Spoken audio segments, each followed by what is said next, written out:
Dans le mois de juin.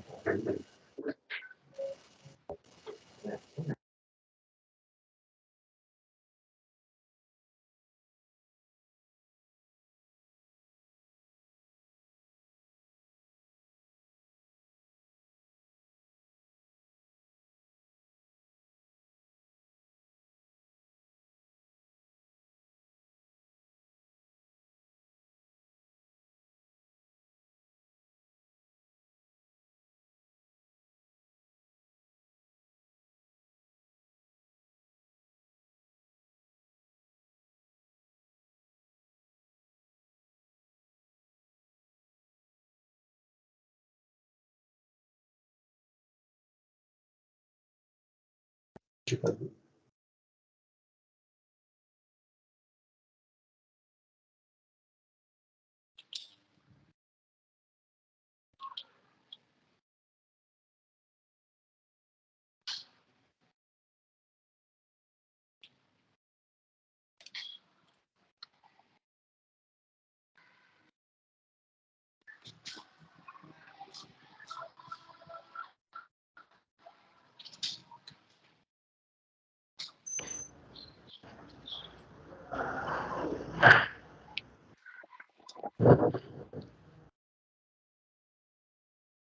Ouais, allez-y, avancez. Hein.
Pour avoir le son sur les vidéos. Tu sais comment ça marche pour avoir le son sur les vidéos? Moi, si j'ai branché au bon endroit, je n'entends rien.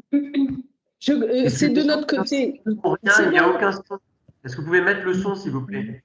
Oui, c'est mis. Tu nous entends? Alors oui, est-ce que ça ne vous embête pas de reprendre parce que Oui, ça fait oui. que vous avez démarré, mais personne ne pouvait vous entendre. Merci. On va recommencer. Alors, je disais Yolana, bonjour à toutes et à tous. Aujourd'hui, on va vous faire donc une présentation de l'outil Affelnet. Pour une grande partie d'entre vous, vous connaissez, mais c'est toujours bien qu'on fasse quelques rappels. Et donc, on va vous faire une présentation très générale. Ce que je vais vous demander, c'est de couper vos micros. Et lorsque vous prendrez la parole, vous utilisez tout en haut, côté gauche, troisième icône, la main. Donc, fermez vos micros, s'il vous plaît, parce que sinon, ça résonne pour tous les autres. Alors, au fur et à mesure, je vois ceux qui ont leur micro ouvert, j'essaie de les fermer. Voilà. Donc, on va vous présenter d'une manière très générale Affelnet, vous expliquer ce qui a été fait depuis quelques années et l'année dernière, tout en sachant que cette année, il y a également une nouveauté, mais pas dans la technique, c'est simplement un acteur qui maintenant va également apparaître dans Affelnet, ce sont les MFR, donc le poste troisième en MFR. Voilà, donc je vais faire la présentation avec Moé, que tout le monde connaît, je pense, et elle refait coucou. On va commencer, Moé, pour... alors, vas-y. Bonjour à toutes et à tous. Alors, comme Nathalie l'a dit, on va d'abord faire un bref rappel sur l'application pour vous présenter les grands principes, parce que je sais qu'on fait ça qu'une fois par an et généralement on oublie les petits détails, etc. Donc, on va faire vraiment rapidement ce rappel. N'hésitez pas à poser vos questions s'il y a des choses qui vous paraissent un peu compliquées, pas claires, ou qu'il faut qu'on détaille. Il n'y a vraiment aucun souci. Les grands principes de la saisie Affelnet, là on va rentrer un petit peu en détail aussi pour vous montrer ou remontrer à quoi ressemble l'application. Bon, elle n'a pas bougé, honnêtement, d'un point de vue ergonomique, c'est exactement la même. Même la couleur n'a pas changé, donc vous allez vous y retrouver sans problème. Et ensuite, on va juste très rapidement vous parler des problèmes que l'on rencontre chaque année, qui sont tout simples, qui ne sont vraiment pas compliqués de votre côté d'un point de vue technique, mais qu'il est bon de rappeler pour éviter des complications, des oublis, et après, quand la moulinette tourne, d'avoir des gros soucis ou des petits soucis. Alors, dans un premier temps, un bref rappel pour tout le monde. Affelnet Lycée, c'est une application unique, c'est-à-dire que l'on va traiter à la fois le poste troisième et le poste seconde. Les anciens, du temps des dinosaures, pour vous suivre, il y avait Affelnet 3e et Affelnet lycée, Affelnet seconde. Donc là, on est vraiment sur une application qui a fusionné depuis déjà bien 4-5 ans, voire plus, si je me... Ouh là là, c'était aussi du temps des dinosaures. Donc, c'était au 20e, voilà. Qui dit application unique dit 2 paliers, par contre. C'est-à-dire qu'on ne va pas évidemment traiter de la même manière et en même temps tout mélanger le palier 3e et le palier second. Quand on parle d'application unique, malgré les 2 paliers, c'est que le calendrier, il est identique. L'ouverture, elle est identique au niveau du palier 3e et seconde, et la fermeture identique. On ne peut pas fermer d'abord le palier seconde et ensuite on va fermer le palier 3e, etc. Tout ferme en même temps, tout tourne en même temps, mais les modalités de moulinage de la moulinette sont bien évidemment différents, puisque nos élèves de 3e ne vont pas postuler sur des premières professionnelles, logiquement. Donc là, rien de nouveau, vous connaissez évidemment. Je vais juste vous rappeler les adresses déjà pour accéder à l'application. Vous savez que vous devez aller sur votre site Arena. Alors, je ne sais pas si vous le voyez. Alors, pour ceux qui sont un peu perdus avec Arena, etc., vous tapez dans Google Arena Polynésie et vous tombez sur la page d'authentification. C'est exactement la même entrée que quand vous allez sur Siècle. Sur Sconet, là, je ne sais plus comment ça s'appelle, moi, chaque siècle, Sconet. C'est exactement le même principe. Vous saisissez avec votre identifiant qui est en général votre identifiant de messagerie, et votre code d'accès, le code PIN, et votre petite clé OTP avec le code qui apparaît. Donc, c'est tout simple, hein, ça n'a pas changé. Messieurs, mesdames et messieurs les chefs d'établissement, n'oubliez pas de donner des droits, de déléguer des droits si vous donnez par exemple à votre secrétariat, vos adjoints, etc., le droit de faire les saisies, c'est à vous de déléguer ces droits. Nous, on ne peut pas le faire d'un point de vue technique. Nous, on donne le droit aux établissements et c'est vous qui donnez délégation des droits après au personnel que vous voulez. Hein. Là, on n'est pas derrière pour contrôler ça. Alors, pour l'accès, là, c'est la première page. Alors, je sais qu'il y a un petit retard au niveau, voilà. L'accès Arena, hein, c'est ce que vous avez globalement quand vous vous connectez et vous avez scolarité du second degré, logique. Et vous cliquez sur affectation au lycée, tout simplement. Et vous tomberez sur la première page d'Affelnet lycée. Je ne vais pas vous la montrer, hein, vous la connaissez, de toute façon on verra après. Hein, parce que moi je n'ai pas encore les accès, je n'ai pas le même accès, on a un accès SAIO, DSDEN, donc on n'a pas la même visibilité que vous. Donc ce serait un peu vous envoyer à la difficulté si on ne vous montre pas la même chose. Alors, je vais faire un petit rappel, surtout sur le palier 3e qui est le plus, pas compliqué mais complexe, puisqu'il y a toute une préparation à faire, ce qui n'est pas le cas pour le palier second. Le palier 3e suppose déjà l'intégration de tous les élèves, mais ça, nous, on s'en occupe. Hein. Nous, on va aller chercher les élèves de la base élève. Donc, on s'en occupe dès la semaine prochaine. On attend le dernier moment, parce qu'avec tous les changements d'établissement et tout, on attend que les bases soient le plus propres possible. On va les intégrer à Affelnet. Et ensuite, vous allez pouvoir agir sur vous, votre interface et intégrer le livret scolaire unique. Donc, cette intégration nécessite une préparation et ensuite une intégration. Le palier second, lui, ne nécessite que la saisie des notes. C'est-à-dire que vous trouverez tous vos élèves du palier second, c'est-à-dire des élèves de seconde générale, seconde professionnelle, première générale, terminale générale, première technologique, terminale techno, première pro, tous vos élèves. Donc, ceux qui sont déjà en lycée relèveront du palier second et ceux qui sont au collège du palier 3e, grosso modo. Hein. Est-ce que ça va pour le moment? C'est clair, je ne vais pas trop vite. Non, ça va. J'ai des témoins ici. Donc, je vais faire juste un petit aparté sur l'intégration du LSU qui pose généralement problèmes et soucis où il y a des moments qui sont un peu pas évidents, surtout pour les établissements qui n'utilisent pas que des notes, mais des couleurs, des codes, des étoiles, des fleurs, tout ce que vous voulez. Donc, il faut dans tous les cas effectuer un transfert du LSU. Vous aurez un petit bouton intégration du LSU dans Affelnet pour que les notes de 3e et les compétences puissent être intégrées. Donc, vous n'avez pas à les saisir. Donc, dans un premier temps déjà, hop, ça j'enlève parce que ça va... Hein, il faut que vous soyez au clair avec les MEF que vous indiquez dans votre pronote.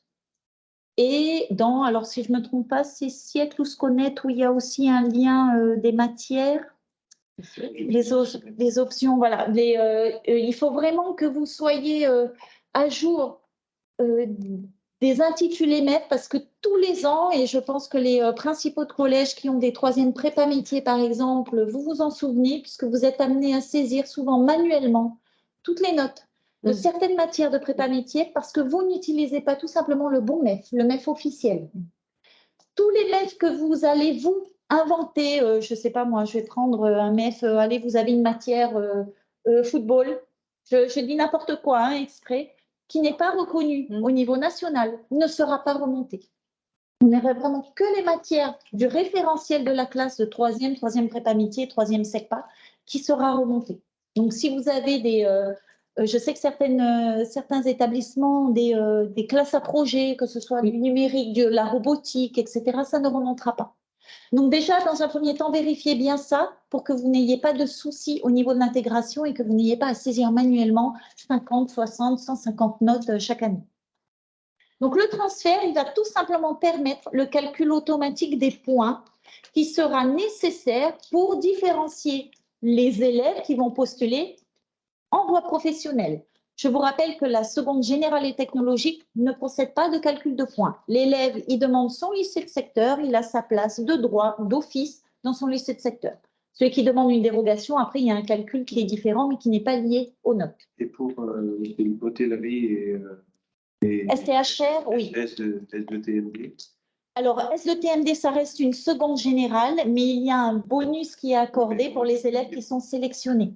C'est uniquement le bonus. En fait, les élèves pris par la sélection, c'est… Alors, ce que tu viens de dire par rapport à la spécifique STHR, il n'y a pas de recrutement particulier, c'est traité comme une seconde GT. En revanche, c'est la seule qui existe sur le territoire, donc voilà, c'est le lycée hôtelier. En gros, tous nos élèves de la Polynésie française ont comme lycée par rapport à STHR le lycée hôtelier de Punaouia. En revanche, pour ce qui concerne la partie liée à la technique, danse, théâtre, musique, il y a donc des auditions qui sont… C'est ça que tu cherchais. Il y a des auditions et donc nous, après ces auditions, nous allons recevoir par l'établissement porteur de cette seconde la liste des élèves qui ont été, en tout cas, auditionnés et en quelque sorte admis dans cette seconde spécifique, qui reste une seconde GT, parce qu'après cette seconde, on pourra aussi avoir un autre parcours. Voilà. Alors, cette intégration devra se faire impérativement avant le 12 juin 20h. Je vous explique pourquoi on ne ferme pas au 14 comme a fait le net, parce que je vous rappelle que vous avez reçu au mois de janvier le calendrier général de l'orientation et de l'affectation avec toutes les dates, ouverture, fermeture, commission, etc. On ferme à Felnet Lycée le 14 juin. Alors, on va vous laisser jusqu'à 20h également. On ne va pas fermer dans la journée. Et nous, il nous faut impérativement que l'intégration du LSU se fasse avant parce qu'on a toujours des établissements qui se retrouvent en difficulté ou qui ont fait des erreurs ou qui ont des oublis. Et donc, ça nous permet de rattraper avant le 14, puisque à partir du 15, on commence les simulations, on commence à traiter les vœux, les ULIS, les bonus, etc. Donc, il ne faut pas qu'on ait trop de modifications qui soient faites au moment des simulations, parce qu'on est obligé de fermer l'application quand on fait les simulations. C'est pour cette raison qu'on vous laisse le plus tard possible. On pourrait fermer un peu plus tôt. Moi, je n'en vois pas d'intérêt avec Moé, on a déjà discuté de tout ça. On préfère que vous ayez suffisamment de temps et on vous laisse jusqu'à 20h parce que vous avez compris qu'après, dans la nuit, on va faire une simulation parce que je suis un petit peu curieuse, je veux voir un petit peu comment ça fonctionne et puis le lendemain, ainsi, on peut aussi après ajuster parce que c'est de la dentelle en quelque sorte ensuite, c'est ça qu'il faut comprendre. Et donc, on essaye au mieux de vous aider. Donc, c'est pour cette raison qu'on vous laisse un peu de temps aussi par rapport au LSU et nous, on viendra vous aider s'il y a besoin, donc entre le 12 et le 14. Et puis après, il faut nous laisser le temps de la simulation. Il faut savoir qu'on donne les résultats après la deuxième épreuve du DLB. Donc, vous voyez, ça nous fait peu de temps pour saisir des bonus, etc. Mais voilà, je pense qu'il faut laisser un peu de temps dans le traitement. Et nous, on s'organise, il n'y a pas de souci. Oui. À la nuit, voilà. On a assez de café au DOI, il n'y a pas de souci. Alors, cette intégration, elle ne peut se faire qu'une seule fois. C'est-à-dire que vous ne pouvez pas faire des allers-retours entre préparation et intégration. Une fois que l'intégration est faite, si vous avez fait des erreurs, vous êtes obligé de nous solliciter, nous, pour que nous, on vienne annuler votre intégration. Donc, ne vous inquiétez pas, vous pouvez vous tromper, ce n'est pas un problème, mais trompez-vous le plus tôt possible pour que nous, on puisse derrière annuler cette intégration, que vous refassiez une préparation. Oui, on va parler des troisièmes repartant en métropole. Là, je vois qu'il y a une question sur ça. On en parlera après, ne vous inquiétez pas, on va faire un petit aparté sur AFELMAP et le calendrier des académies. Donc là, l'intégration, quoi qu'il arrive, même vos élèves qui partent en métropole, c'est ce que vous allez faire, vous, dans AFELNET, qui va être après basculé dans l'AFELNET de l'académie que vous allez solliciter. Donc, cette intégration, n'attendez pas le 12 pour commencer à la faire. Alors, je sais que vous avez vos conseils de classe, etc. Mais commencez éventuellement avant pour voir déjà la préparation. Je pense à ceux qui ont des couleurs, ceux qui ont des compétences au-delà des compétences du LSU. Quand vous travaillez sur vos bilans périodiques avec autre chose que des notes, vous devez faire la préparation pour qu'AFELNET reconnaissent que quand vous mettez Bravo TB, ça veut dire très favorable, etc. Ou ça veut dire que ce sont des notes au-delà de 15, entre 15 et 20, etc. Donc, vous devez faire toute cette préparation pour qu'Affelnet reconnaisse que votre notation particulière corresponde à une note entre 0 et 20 pour que les points puissent être calculés. Je sais, c'est un peu compliqué. C'est pas évident, mais on est obligé, on ne peut pas calculer sur du… Parce qu'on doit faire des moyennes. Hein. En fait, compte. Non, c'est la machine qui fait les moyennes. Elle va tout faire, la Voilà. machine. Si vous avez des notes, si vous avez des bulletins scolaires classiques sur 20, c'est la machine qui calcule. Vous n'avez rien à faire. Mais pour ça, il faut que derrière, vos notes soient reconnues pour que la fenêtre puisse les reconnaître. C'est si jamais vous n'avez pas de notes dans vos bulletins, que vous avez l'équivalent de la maîtrise des compétences du socle avec faible maîtrise, en cours, etc. Sur les notes, je parle, vous devez transformer ça. Par exemple, faible maîtrise, c'est entre 0 et 5 sur 20. Oui. Maîtrise moyenne entre 8 et 10, etc. Et c'est ça qu'il faudra indiquer dans Affelnet au moment de la préparation. Et vous avez toutes les informations que Moé est en train de vous dire dans la note technique qui vous a été envoyée à partir de la page 13. Là, c'est fait, on vous détaille exactement en quoi consiste ce calcul pour que vous sachiez comment c'est fait. Ce n'est pas fait par hasard. Il y a vraiment des règles qui sont pour le coup nationales. Ce n'est pas nous qui décidons, c'est une règle qui est nationale et qui s'applique automatiquement. Et vous allez comprendre l'intérêt qu'on ait cette organisation au niveau national, notamment par rapport à nos élèves qui vont partir en métropole. Faites bien attention à l'ordre des opérations. Donc, on est d'abord dans une préparation et ensuite dans une intégration. Si vous vous êtes planté, ça peut arriver, pas de souci. Vous nous appelez et nous, on fait l'annulation directement via notre interface. Est-ce que ça va pour le moment au niveau de l'intégration du LSU? Là, on est bien pour les collèges. Les lycées, vous n'êtes pas concernés par cette partie. Alors, ensuite, la saisie des vœux. Alors, je ne vais pas pouvoir vous montrer là aujourd'hui comment se présente votre interface quand vous allez saisir des vœux. Vous avez un petit menu dans la gauche. Tout est dans un menu à gauche. Quand vous vous connectez à Affelnet, tout est basé sur la gauche et vous avez une petite ligne qui s'appelle saisie des vœux. Et vous allez voir apparaître la liste des élèves qui sont remontés dans votre base, qui sont remontés dans votre établissement par rapport à la base élève, que vous n'avez pas aujourd'hui, et c'est pour ça que je ne peux pas vous la montrer, parce qu'on n'a pas encore fait la remontée de la base élève. Mais vous allez voir, c'est tout simple, vous avez un filtre, vous pouvez sélectionner par nom, par prénom, par classe, par niveau, etc. N'oubliez pas que si un jour vous vous connectez et que vous voyez 0 élève, c'est qu'il y a un filtre qui est actif. Tout simplement, vous annulez le filtre et vous allez voir que tout va réapparaître. Ça peut arriver, c'est arrivé les années précédentes. Pour saisir un vœu, vous sélectionnez l'élève concerné. Alors, soit vous faites par classe, soit vous faites par ordre alphabétique. C'est vous qui voyez. Vraiment, là, vous êtes complètement libre. Vous vérifiez bien les coordonnées qui sont indiquées dans Affelnet lycée. Parce que les coordonnées indiquées vont être récupérées de votre base élève. Donc, il est possible que cette adresse-là ne soit pas à jour. Ça peut arriver, un élève pour lequel l'adresse est la même que celle de 6e, sauf qu'il a déménagé il y a 3 mois. Donc, si vous avez l'information, tant mieux. Si vous n'avez pas l'information, vous allez voir comment vous allez pouvoir récupérer cette modification à la fin, je vous le montre. Donc, comme les fiches élèves sont chargées par la BEE, ce sont toutes les informations indiquées dans la base élève qui vont remonter. On rencontre souvent un problème avec les numéros de téléphone ou souvent c'est le numéro DN qui est indiqué. Ne me demandez pas pourquoi, je n'en sais rien. Donc vérifiez bien, des fois même dans l'adresse, il y a un numéro qui apparaît, qui est complètement, qui sort de nulle part, c'est souvent le numéro DN. On va vous demander de saisir la zone géographique. Ne l'oubliez surtout pas parce que de toute façon, elle est bloquante. Vous n'allez pas pouvoir après valider, saisir les vœux et valider les vœux. Vous trouverez la zone géographique dans l'annexe 5 du guide des procédures que Nathalie vous avez évoqué tout à l'heure, la petite note technique. Vous avez la liste, vous avez 2 tableaux avec les adresses, les îles, les communes, etc. et quel est le lycée de rattachement. Un petit point pour les établissements des îles, Moorea incluse. Vous, alors, je mets à part les Rarumatei et un petit peu les Marquises, mais les élèves des Tuamotu, les élèves des Australes, Moorea, vous avez une sectorisation sur LDT, lycée de Tahiti. Ça veut dire que tous les élèves de ces archipels-là que j'ai cités vont avoir, entre guillemets, tous les lycées comme considérés de secteur. Ils ne se passeront pas en dérogation. Donc, on parle bien des lycées généraux et technologiques, publics, hein, parce que le privé reste dans son organisation. Hein, on parle bien de nos établissements publics.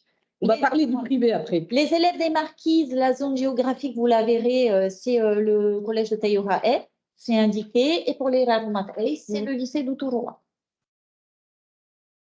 Pour tous les autres élèves de Tahiti, par contre, vous avez la zone géographique qui correspond au lycée de secteur que vous connaissez, qui est de toute façon dans l'annexe 5. Hein. Donc là, toute la zone géographique, vous n'avez pas besoin de la saisir manuellement. Vous cliquez sur le petit point d'interrogation qui sera à côté. Vous avez toutes les zones géo qui s'affichent.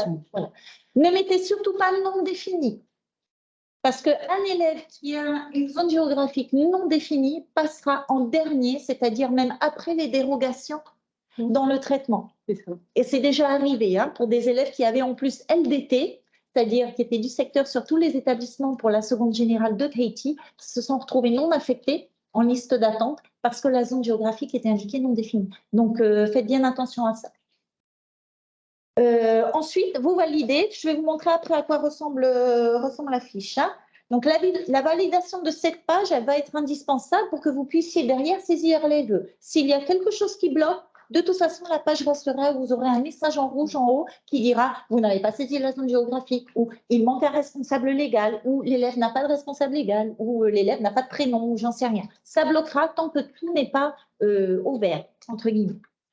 La page, elle se présente de cette manière. J'attends que ça s'affiche, ça met un peu de temps. Voilà. Ça, c'est la page de l'élève. Donc, normalement, il y a... Comme il y a une remontée de base élève, vous n'avez pas à saisir manuellement. On vous enverra le diaporama ensuite, hein, ne vous inquiétez pas. Hein. Tout sera pré-rempli, forcément, le nom, le prénom, etc. Faites bien attention, il faudra impérativement, alors je ne sais pas, voilà, on voit ma petite souris là, qu'il y ait un responsable légal.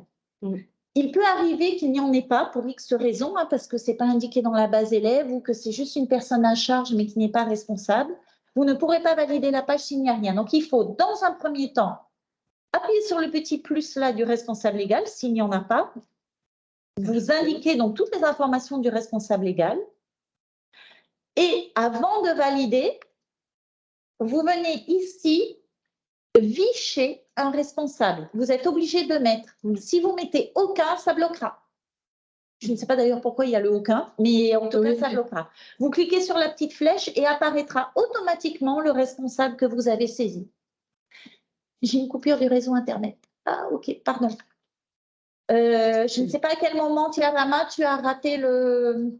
Là, on est sur la page élève qui va apparaître quand tu vas sélectionner l'élève, en fait. Hein. Donc, il faut impérativement vérifier que le responsable légal est bien présent, le rajouter s'il n'y est pas et saisir qu'il vit chez un des deux responsables ou chez les deux responsables. Hein, ça s'affiche. Moi qui dis un. Il doit y avoir un. Obligatoirement. Les numéros de téléphone. Donc là, pardon, j'ai été trop vite. Responsable légal, hop. Les numéros de téléphone, normalement, quand ils vont apparaître, si vous les avez saisis dans la base, automatiquement, c'est le drapeau polynésien qui va s'afficher. S'il ne s'affiche pas, allez le chercher parce qu'il ne va pas reconnaître notre 87 ou notre 89 si c'est un drapeau français et ça risque de bloquer, Donc, vous cliquez sur la petite flèche à côté du drapeau et normalement, vous rajoutez. Voilà, mais normalement, maintenant, depuis déjà 2-3 ans, ils sont intégrés automatiquement. Mais il vaut mieux vérifier parce que c'est ça qui peut bloquer la page et qui peut vous empêcher d'aller sur la page suivante pour la saisie des vœux. Les langues vivantes. On va parler des langues vivantes parce qu'on a eu quelques situations. Il faut vraiment que apparaissent les langues vivantes suivies par l'élève en classe de 3e. Pas ce qui pourrait être imaginé à la rentrée suivante, parce qu'on a connu quelques soucis, c'est-à-dire que des parents ont voulu absolument que soit indiquée une autre langue vivante que celle qui était suivie. Et big problème, c'est que dans l'établissement qui a accueilli l'élève, eh ben, la langue n'était pas proposée. Donc, vous imaginez, on s'est posé la question, mais qu'est-ce qui s'est passé? Pourquoi cette langue vivante? C'est bizarre, on ne l'a pas sur le territoire. Et en fin de compte, c'était un désirata de parents. Donc, ça veut dire que derrière, bah, normalement, c'est du CNED. mis à part que ce n'est pas une langue que nous avons proposée en Polynésie française, donc elle n'est pas de notre responsabilité. Donc notre responsabilité, c'est de proposer la deuxième langue vivante réelle. Voilà. Pour aller même un peu plus loin et pour aller moins diplomate que Nathalie. Oui, alors souvent, c'est moi la plus diplomate. C'est que oui, on a des parents qui demandent volontairement à changer de langue vivante en seconde. Ce n'est pas... Alors, nous, on n'a pas cette, comme tu dis, cette responsabilité, on n'a pas compétence pour dire oui, pour dire non, on peut changer. Je sais que certains ont la possibilité de changer avec l'avis de l'inspecteur pédagogique concerné, sous réserve que l'élève a suivi en LVC la langue. C'est-à-dire qu'on a des élèves, je prends vraiment au hasard, qui ont fait jusqu'en troisième de l'espagnol ou du mandarin en LVB et du tahitien en LVC. Arrivé en seconde, ils pourraient avoir la possibilité de prendre le tahitien en LVB, mais uniquement à condition d'avoir suivi cette langue depuis la cinquième, la LVC. Si c'est j'ai fait mandarin tout mon collège, j'en ai marre, j'aime pas, etc., je veux faire espagnol en seconde, c'est niette. De toute façon, l'inspecteur, oui, c'est plus une inspectrice, l'inspecteur dira non automatiquement. Donc, ne cédez pas aux pressions de parents qui vous demandent de changer de langue. Là, on est vraiment, de toute façon, elle va être remontée automatiquement de la base élève. Hein. Si elle est indiquée dans la base, ce qui est le cas, la LVA et la LVD sont automatiquement indiquées, mais ne les modifiez pas. Et si vous avez de la pression, vous nous le signalez pour que nous-mêmes, on puisse faire un petit message en direction des parents en rappelant le cadre. C'est juste ne pas se mettre tous en difficulté. Et puis, d'autant plus, derrière, après, il y a des exigences qui font qu'à un moment, ce n'est pas possible de gérer une situation parmi je ne sais combien d'élèves de seconde. Tout à fait, parmi. Alors, avant de passer, après, donc, vous voyez tout en bas. On aura peut-être pour les lycées professionnels des modifications à LV2, parce qu'il y a des LV2 qui sont faites en collège et qui ne sont pas forcément. Et là, oui. Et ça, c'est un travail qu'on amènera. Voilà. Et on indique toujours la LV2. Oui, du collège. Toujours de toute façon, après, il y a en lycée pro, il n'y a pas forcément dans certaines filières l'obligation de la LVB aussi. Oui. Et puis après, dans les lycées professionnels, il y a des organisations qui peuvent être réfléchies par rapport à certaines langues vivantes. Beaucoup moins complexe que la seconde générale par rapport à ça. En bas à gauche, vous voyez le petit valider qui vous permettra donc de valider la page. Avant de passer à la page suivante, vous voyez là, dans mes petits onglets, en haut du tableau, vous avez identification, saisie des vœux et évaluation. Alors, je ne les ai pas entourés, mais je vais vous les, avec ma souris, là, vous allez les voir. Il y a un petit point d'exclamation rouge. Ça veut dire que la page n'est pas complète. Donc là, évidemment, l'identification est rouge parce que je n'ai pas mis numéro de téléphone et surtout, je n'ai pas validé la page. À côté, c'est l'onglet saisie des vœux. Là, c'est pour alerter, pour dire attention, cet élève n'a pas de vœux. Et à droite, j'ai saisi des évaluations. Pour l'instant, je n'ai rien parce que la machine ne sait pas si l'élève va aller en seconde générale ou en seconde professionnelle. S'il va en seconde générale et technologique, vous n'aurez même pas la saisie des évaluations à faire. Elle sera automatiquement intégrée puisque pas prise en compte pour les vœux de seconde JP. Si l'élève souhaite une voie professionnelle, à ce moment-là, vous aurez accès à la page avec le récapitulatif de ce que vous avez fait remonter par le LSU. Alors, on va profiter de cette page justement parce qu'il y a la décision d'orientation. On va en reparler tout à l'heure, mais autant le faire une première fois ici et on en reparle après. La décision d'orientation, c'est le chef d'établissement qui va la prendre en fonction des connaissances et des compétences de l'élève. C'est-à-dire, je rappelle dans le guide technique, on l'a bien précisé, tout élève qui a une décision d'orientation seconde GT peut exprimer des vœux avec sa famille, bien entendu, en seconde GT, en seconde pro et en première année de CAP. Donc, il n'y a aucun bloquant. Ça, il faut se rassurer là-dessus. Et il faut en prendre qu'une de décision d'orientation. S'il vous plaît, ne prenez qu'une seule décision d'orientation. Comme je vous ai dit, seconde GT regroupe les 3 types de vœux possibles. Si on a une décision d'orientation seconde pro, l'élève pourra candidater pour des secondes pro et des premières années de CAP. Et si on a une décision d'orientation CAP, on ne peut exprimer que des vœux CAP. Donc, il faut vraiment que tout le monde se rassure par rapport à cette décision d'orientation. Elle n'est pas bloquante pour la seconde GT, vu qu'on peut exprimer 3 types de vœux. Pour la seconde pro, il y a 2 types de vœux, et pour le CAP, il n'y a qu'un type de vœux. Si une famille venait à vous demander seconde GT, alors que tout au long de l'année, vous avez précisé que les connaissances et compétences n'étaient pas en adéquation avec la demande et qu'il y a eu des propositions, etc., vous allez aller peut-être vers la demande d'une commission d'appel. Et c'est la commission d'appel qui prendra la décision finale. En revanche, il faut que les parents comprennent bien que ce n'est pas parce qu'on vient en commission d'appel que tout est réglé et tout va dans le sens qu'elle souhaite. C'est-à-dire qu'autour de la table, dans le cadre de cette commission d'appel, on a des enseignants, des chefs d'établissement et différents acteurs de l'orientation, du social, etc. Je dis ça parce que l'année dernière, voilà, j'ai la chance ou la malchance d'avoir une famille qui persistait et signait alors que tout le monde disait que ce n'était pas possible. Il a fallu que je reçoive de nouveau la famille pour réexpliquer et montrer les différents parcours. Ce qui est un peu dommage parce que le chef d'établissement l'avait fait depuis bien longtemps avec ses équipes, mais voilà, parfois il faut une tierce personne. Voilà, ça a été loin, mais il faut aussi qu'on soit respectueux du cadre. Il y a des droits et des devoirs, quoi, en quelque sorte. Voilà. J'ai juste rebondir sur le fait de ce que Nathalie dit par rapport à vous ne saisissez qu'une décision d'orientation. C'est important parce qu'en fait, la machine vous laisse la possibilité de saisir plusieurs décisions d'orientation et nous, ça nous met après en difficulté. Alors, dans le traitement, enfin, et puis dans nos statistiques aussi, parce qu'au final, c'est à chaque fois, si on veut faire savoir combien il y a eu de décisions d'orientation, seconde GT, seconde pro, si vous en mettez 3, l'élève va être compté 3 fois. En fait, la décision va être comptée 3 fois. Donc, ça nous met, nous aussi, en difficulté. Et c'est plus, enfin, autant n'en mettre qu'une.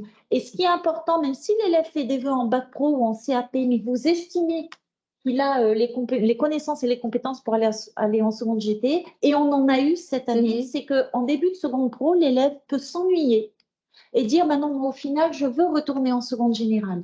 Et le fait que vous ayez mis une décision d'orientation seconde générale et technologique, ça nous facilite grandement le travail pour pouvoir faire la passerelle, entre guillemets, vers la seconde générale. Quand il n'y a pas cette décision, on est obligé de venir vous redemander est-ce qu'il a les connaissances, les compétences, de faire des bilans de positionnement et ça met beaucoup plus de temps et c'est voilà, ça complique un peu la situation. C'est pas parce que vous mettez seconde générale que l'élève va forcément faire un vœu en seconde générale. C'est deux choses qui sont différentes. Oui, voilà, en quelque sorte, c'est reconnaître les connaissances, compétences attendues pour la rentrée.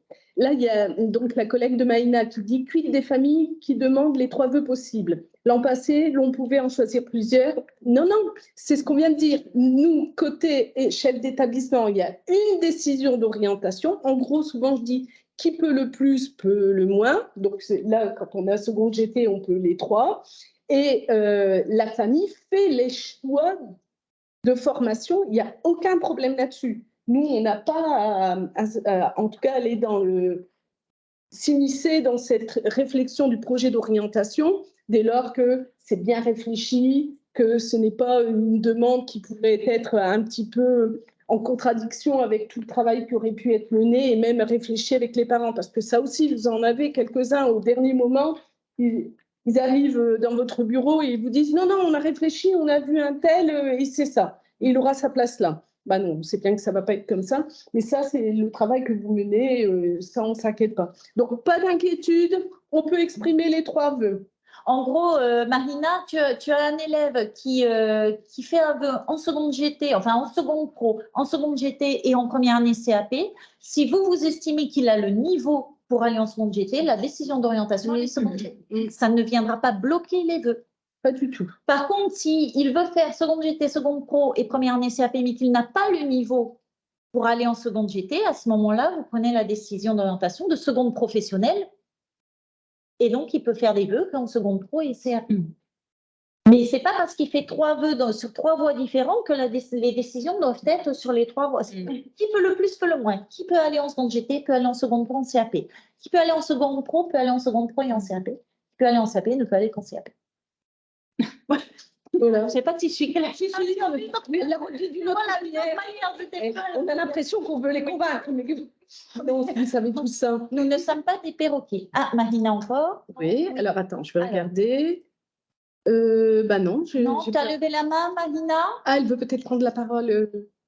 Bonjour, oui, bonjour à tous. En fait, ma question était celle-ci, c'est-à-dire que si on n'avait pas paramétré dans les vœux de chef d'établissement CAP, eh ben, on ne pouvait pas saisir CAP dans le deuxième onglet saisie des vœux. C'était ça ma question. Non, il n'y a pas de souci. Tu mets si l'élève, on est bien d'accord, hein, l'élève a les connaissances et compétences, tu as mis décision seconde GT, tu pourras saisir tous les vœux possibles. En revanche, si l'élève a une décision seconde pro, tu ne peux pas mettre de vœux seconde GT. C'est là où il y a le temps d'échange avec les familles. Et la même chose pour le CAP. Ce n'est pas bloquant là, ne t'inquiète pas. Si jamais ça bloque pour X raison, de toute façon, voilà, vous nous appelez parce qu'il y a peut-être autre chose qui vient bloquer, qui n'est pas forcément la décision d'orientation. Il ne faut pas hésiter à nous contacter, mais normalement, ce n'est pas censé bloquer.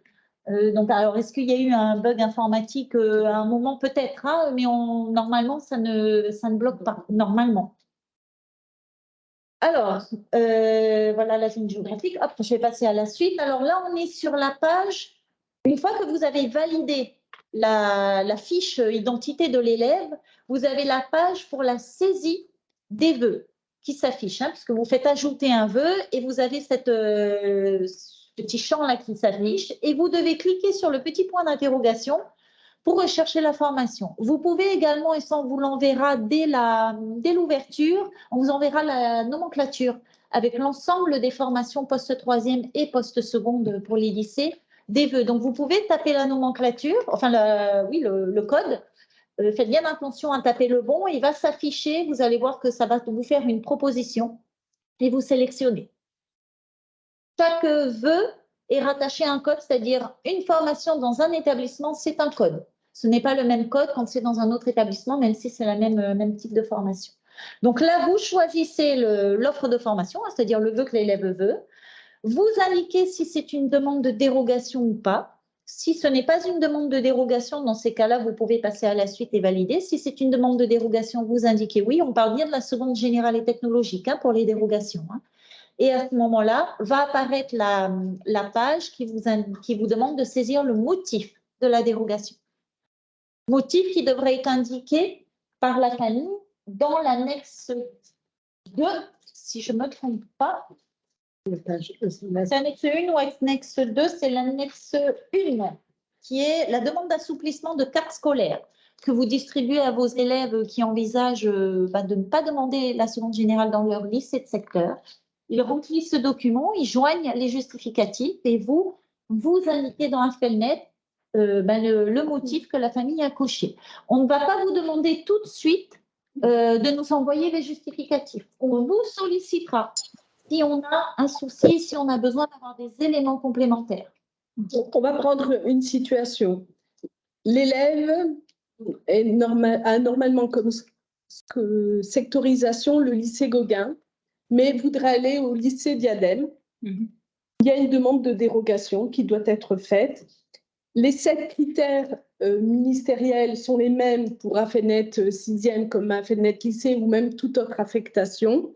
Donc, 1, c'est handicap, 2, médical, 3, c'est tout ce qui est lié au social et bourse, 4, c'est la fratrie, 5, c'est domicile. Alors, on va être très clair, domicile, on est extrêmement pointilleuse là-dessus et on vérifie vraiment ce qui se passe en termes d'adresse. Je vous le dis parce que, bon, on a eu aussi quelques soucis sur ce point-là. En gros, Arouet n'est pas limite de secteur du lycée Gauguin. Grosso modo. Après, le 6, c'est parcours particulier, mais là, vous avez bien compris qu'aujourd'hui, on n'a pas de parcours particulier, étant donné qu'il y a des auditions pour la seconde S2TMD et STHR. il n'y a pas de Et sectorisation. le sport. Et le sport, la même chose, on reçoit les listes des élèves admis en section sportive, seconde générale et seconde pro aussi, et on met le bonus. Donc, ça veut dire que ce critère-là ne peut pas être utilisé en Polynésie française. Et vous allez me dire, alors à quoi ça sert d'avoir mis ça Eh bien, il faut savoir que dans d'autres académies, comme pour Afel Sidiane aussi, on l'utilise par rapport à Cham, on peut avoir dans les lycées de la Cham, par exemple, ou du théâtre, de la danse, mais c'est un dispositif spécifique que nous n'avons pas de cette manière en Polynésie française. Je ne dis pas qu'on ne fait pas de danse, ni de chant, ni de théâtre, mais ce n'est pas sous cet intitulé-là. Pour compléter, les dyslexiques ne sont pas en dérogation sur parcours particulier et ne sont pas en dérogation sur motif médical. Voilà, on est clair. Les DNL, anglais, espagnol, section euro, ne sont pas dérogatoires au sens où c'est un parcours particulier. C'est une convenance personnelle puisqu'on a de plus en plus de lycées qui proposent en plus les DNL, que ce soit dans le public ou dans le privé. Donc, le critère 7, on y retrouve tout. Voilà, c'est la convenance. Là où on met un peu de tout, là où ça va. Si vous avez un doute, vous nous sollicitez également et on vous dira évidemment quel critère à ce moment-là sélectionner.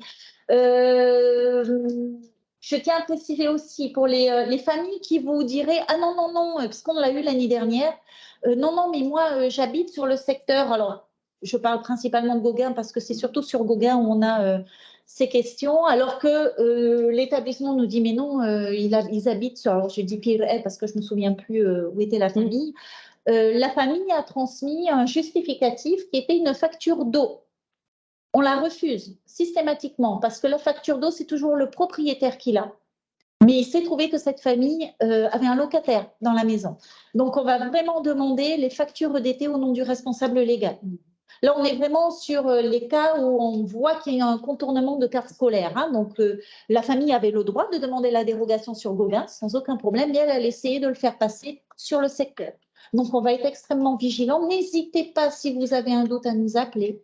Les certificats de résidence, pareil, on s'en méfie. Alors, on prend en compte la particularité, le contexte aussi polynésien des familles qui vivent dans la famille.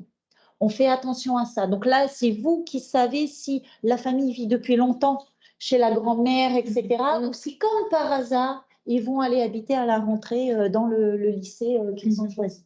Donc là, on va beaucoup compter sur vous parce que c'est vous qui connaissez les familles. On risque de vous poser la question s'il y en a un doute. Donc là aussi, vous, de votre côté, n'hésitez pas si vous avez des situations particulières et nous, on voit évidemment comment traiter. Est-ce que c'est une dérogue? Est-ce que c'est effectivement un changement de secteur ou pas? Une fois que vous avez saisi le vœu, vous validez, donc vous pouvez en ajouter jusqu'à 5. Vous avez droit à 5 vœux. Ça ne veut pas dire que vous êtes obligé de faire 5 vœux à vos élèves, mais vous pouvez aller jusqu'à 5 vœux dans la saisie. Vous allez avoir dans cette page récapitulative, au fur et à mesure que vous allez saisir. Donc là, on a 2 vœux. Bon, alors c'est un cas réel là. C'est pour ça qu'il y a 2 vœux de seconde GT. Je n'ai pas pu mettre de seconde pro parce que c'est des candidatures inférieures là, du CNED. Vous pouvez ajouter un vœu ou fin de saisie des vœux. Alors, forcer la décision, ce n'est pas vous. Hein. Ça, c'est parce qu'on est, c'est l'administrateur. Vous n'avez pas le petit bouton forcer la décision. Je n'avais pas. Voilà. Vous ajoutez des vœux. Donc, au fur et à mesure, vous ajoutez. Vous pouvez terminer, clôturer la saisie. Et vous pouvez, si la famille revient sur certaines décisions, monter ou descendre l'ordre des vœux, qui est important. Et vous pouvez évidemment supprimer un vœu, si la famille ne le demande plus. J'ai oublié de préciser, parce que tout à l'heure, on parlait de la seconde GT au lycée hôtelier et de la seconde GT danse, musique, théâtre à Gauguin. Il y a également une seconde GT au lycée donc, de Moorea, qui est plus liée justement à l'environnement, à l'agriculture. Je vais mettre de manière très large.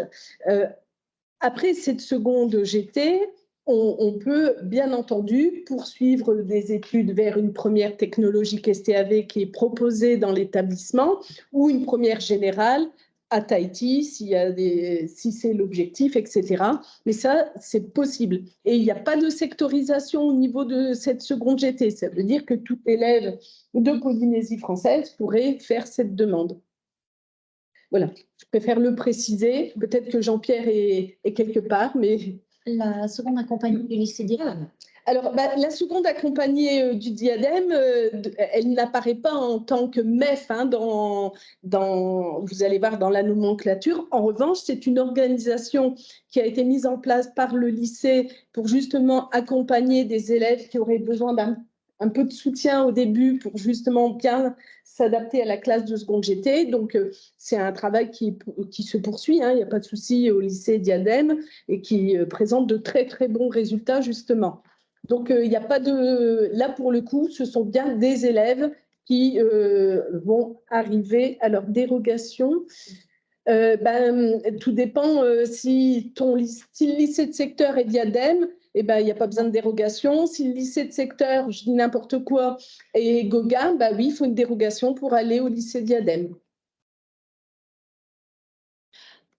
Je vais compléter, je vais revenir un peu en arrière sur la page juste avant. Vous avez un petit onglet « Demande de candidature en internat demandée ». Alors, ce n'est pas traité par Affelnet, l'internat, c'est-à-dire que nous, on n'affecte pas l'internat, c'est vraiment de la compétence du chef d'établissement. Par contre, cette information est utile lors des résultats Affelnet pour les établissements d'accueil. Donc, je pense surtout aux établissements des îles, n'hésitez pas à même en amont prendre la tâche des chefs d'établissement lycée pour informer qu'il pourrait y avoir tant de demandes d'internat par rapport à votre établissement. Mais Affelnet ne traite pas la demande d'internat, c'est vraiment un type informatif. Voilà, donc une fois que vous avez fini la saisie des vœux, vous allez voir apparaître la fiche récapitulative de l'élève, qui normalement, elle va apparaître, hein, voilà, normalement devrait être imprimée pour chaque élève et signée par la famille pour confirmer que les vœux que vous avez saisis sont bien ceux que la famille a demandés. Je sais que certains établissements le font, ça vous protège parce qu'on a tous les ans des familles qui atterrissent au DOI pour dire « mais c'est pas moi qui ai demandé ce vœu, c'est le professeur principal qui a obligé, c'est le chef qui a obligé, etc. » Le fait de faire signer cette fiche, ça permet de dire « mais attends, tu as bien eu le récapitulatif, tu as signé, ça veut dire que tu étais d'accord avec ce qui avait été saisi. » Et cette fiche permet également aux familles de vérifier l'adresse qui est indiquée. C'est-à-dire, elle peut revenir vers vous en disant « ah non, mais moi, j'habite plus à Teavaro, maintenant j'habite à Piti ». Et c'est à ce moment-là que vous pourrez changer l'adresse dans Affelnet si jamais vous avez un déménagement avéré qui s'est produit. Je sais que ça fait beaucoup de papier, que ce n'est pas très écologique, mais pour l'instant, c'est le seul moyen qu'on a, parce qu'on n'a pas encore laissé un pour l'instant. Oui.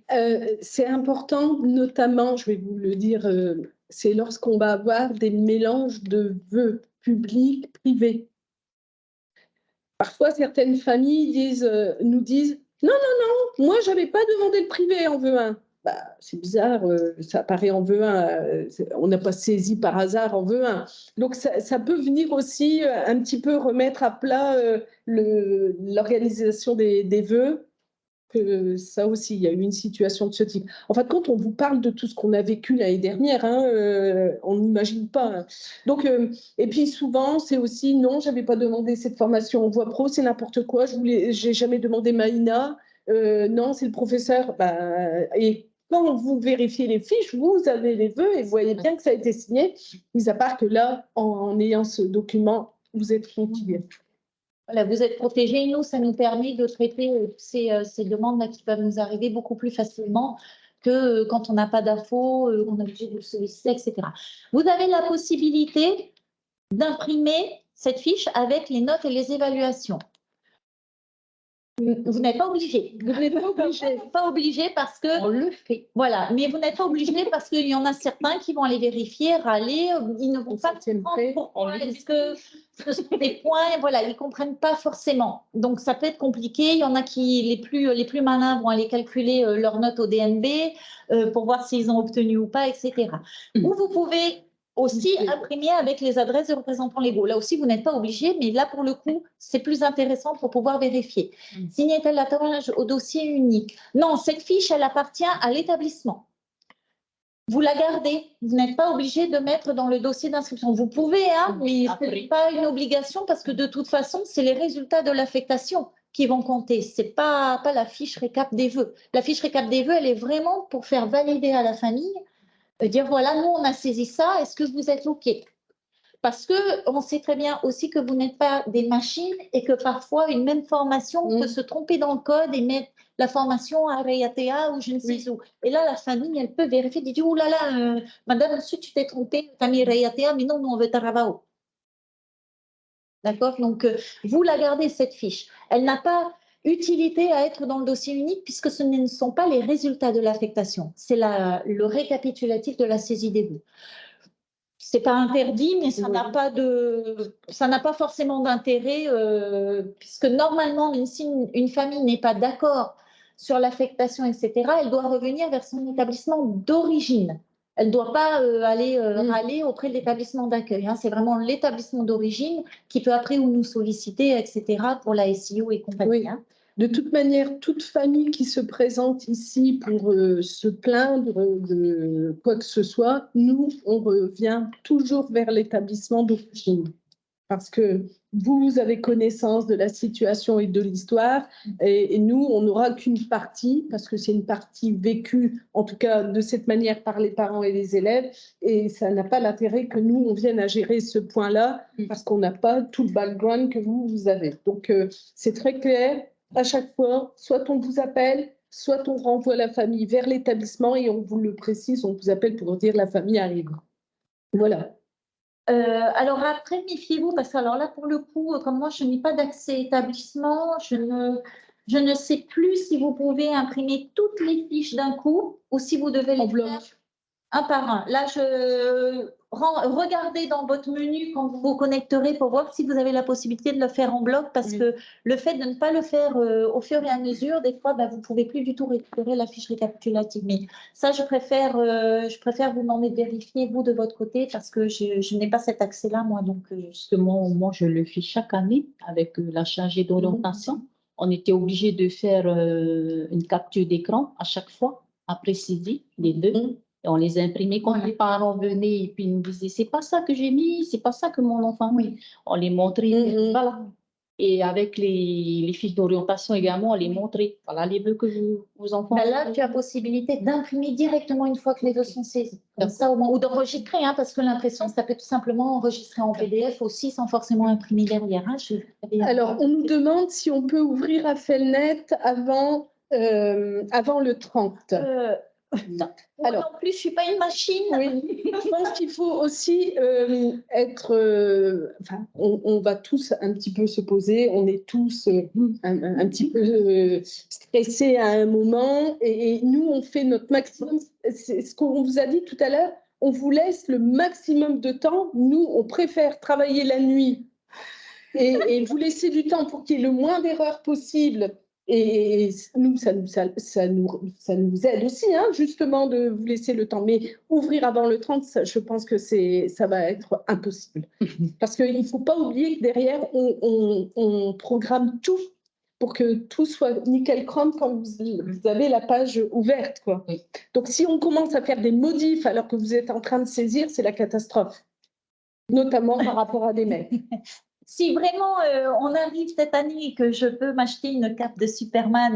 Oui, parce qu'elle va me demander double congé, triple congé. Je ne peux pas acheter des augmentations, donc ça ne. Si on veut le faire, on le fera. On le fera. On doit s'occuper de tout le paramétrage, que ce soit des formations. Donc, il faut qu'on fasse bien la vérification de toutes les formations ouvertes, fermées, suspendues, etc. Parce que si on vous ouvre, qu'on se rend compte qu'une formation est restée dans un Felnet, et que vous avez déjà saisi des vœux, on est obligé de vous demander de supprimer le vœu, etc. Et en fait, ça rallonge. Et entre-temps, il y a un autre établissement qui saisit des vœux, etc. Donc, il y a toute une phase de vérification déjà, de vérifier que bien tous les élèves sont bien remontés dans un Felnet, que toutes les formations sont indiquées, que celles qui sont suspendues, fermées, etc. ont bien été retirées, etc. Donc, ça demande du temps. Normalement, on va s'atteler à ça la semaine prochaine, qui est la semaine de congé, qui sera un peu plus calme pour nous, parce que je vous rappelle qu'on est en plein Felnet 6e également. On est en plein Parcoursup également, donc ça fait beaucoup de choses et il ne faudrait pas qu'on fasse de bêtises pour pas vous retarder, vous mettre en difficulté derrière. En fait, on ne fait pas ça pour vous embêter, hein, mais c'est vraiment parce qu'on veut vous donner l'application la plus propre possible. L'année dernière était restée une formation qui n'avait pas, qui n'avait pas de capacité d'accueil. Alors, c'était une première pro, hein, mais ça vous concerne aussi. Et donc, il fallait appeler les lycées du dire qu'il faut supprimer le vœu. On a oublié de le faire, mais on essaye de faire chaque année à ce que ce soit de plus en plus propre. Je crois qu'elle a levé la main, Patricia. Alors, Patricia, je ne sais pas.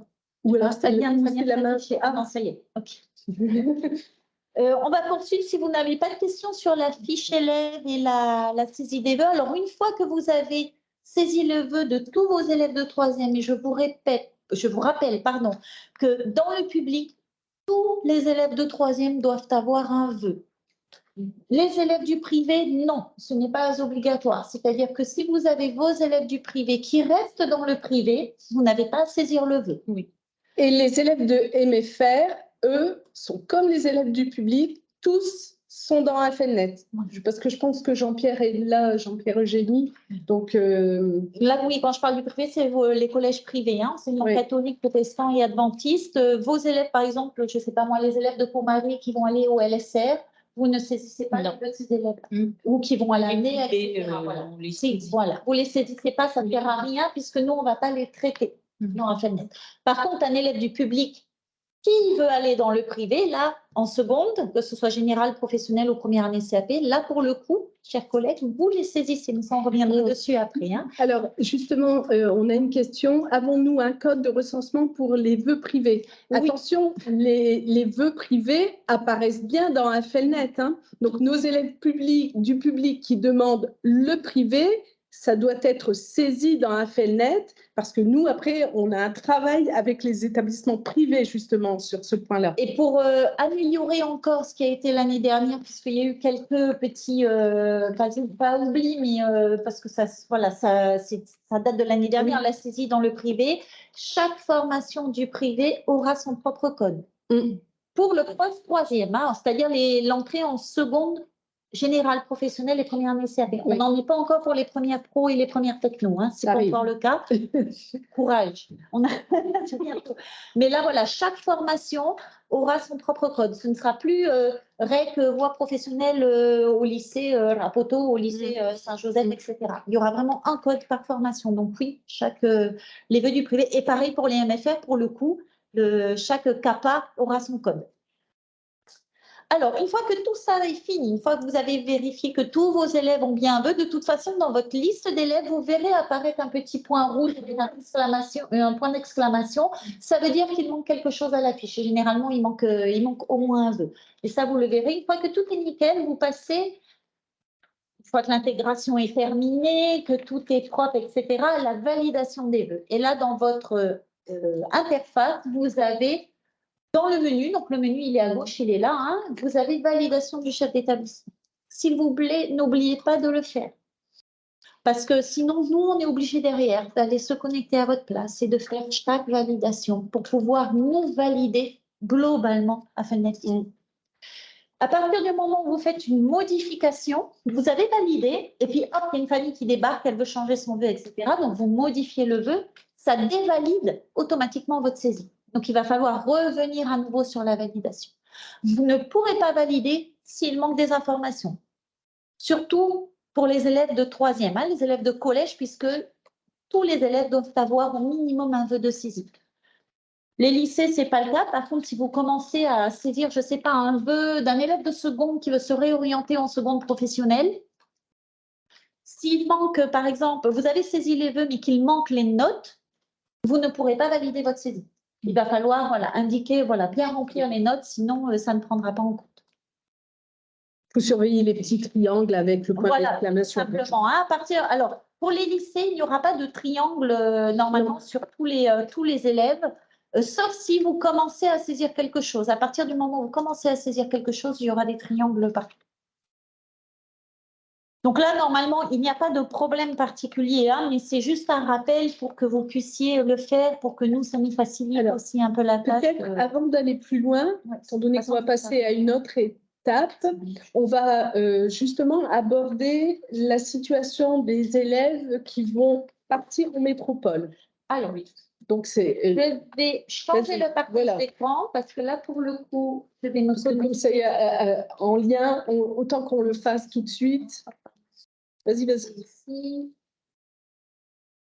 Noé va se connecter et montrer ça. Donc c'est ce qu'on dit à chaque fois, il faut aller sur Appelmap, faire attention au calendrier de l'académie. Alors il faut savoir que toutes les académies, nous avons à peu près le même calendrier.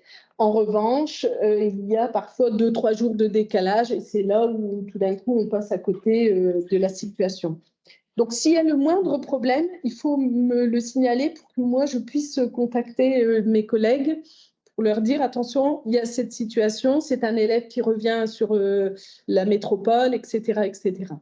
Alors, et après, j'ai vu ta question apparaître, hein, Patricia. Hein. Oui, la validation, elle est obligatoire pour le tour principal, mais ne l'est pas forcément pour les tours qui vont suivre. Non. Puisque vous pouvez très bien avoir un élève qui ne souhaite pas faire de vœux et rester sur sa liste complémentaire, par exemple. Tout à fait. On est tout à fait d'accord. Donc, là, vous êtes sur votre interface, alors qui n'est pas tout à fait la même que la mienne, hein, mais vous avez la même chose en haut, calendrier des académies.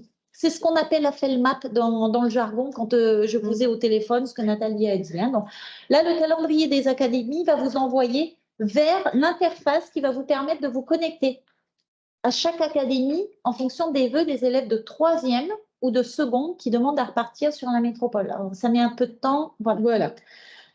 Vous avez donc là la carte des académies. Je vais prendre un exemple au hasard. Vous avez un élève qui retombe dans l'académie d'Orléans-Tours. Vous cliquez donc sur Orléans-Tours. Et nous, Polynésie, on n'est pas concerné par la saisie des vœux en établissement, puisque là, c'est pour les établissements de l'académie, mais pas saisie simplifiée en établissement. Vous avez donc pour l'académie d'Orléans-Tours du 9 mai au 13 juin pour saisir. La saisie est ouverte, c'est en vert à côté. Et donc, là, vous avez un rappel d'un peu toutes les règles. Savoir s'il y a un document à remplir, comment est-ce qu'il faut remplir, la zone géographique, etc. Vous avez des explications. Vous avez une adresse mail également que vous pouvez joindre si vous avez des questions. Vous avez les documents ici qui reprennent la procédure d'affectation pour l'académie.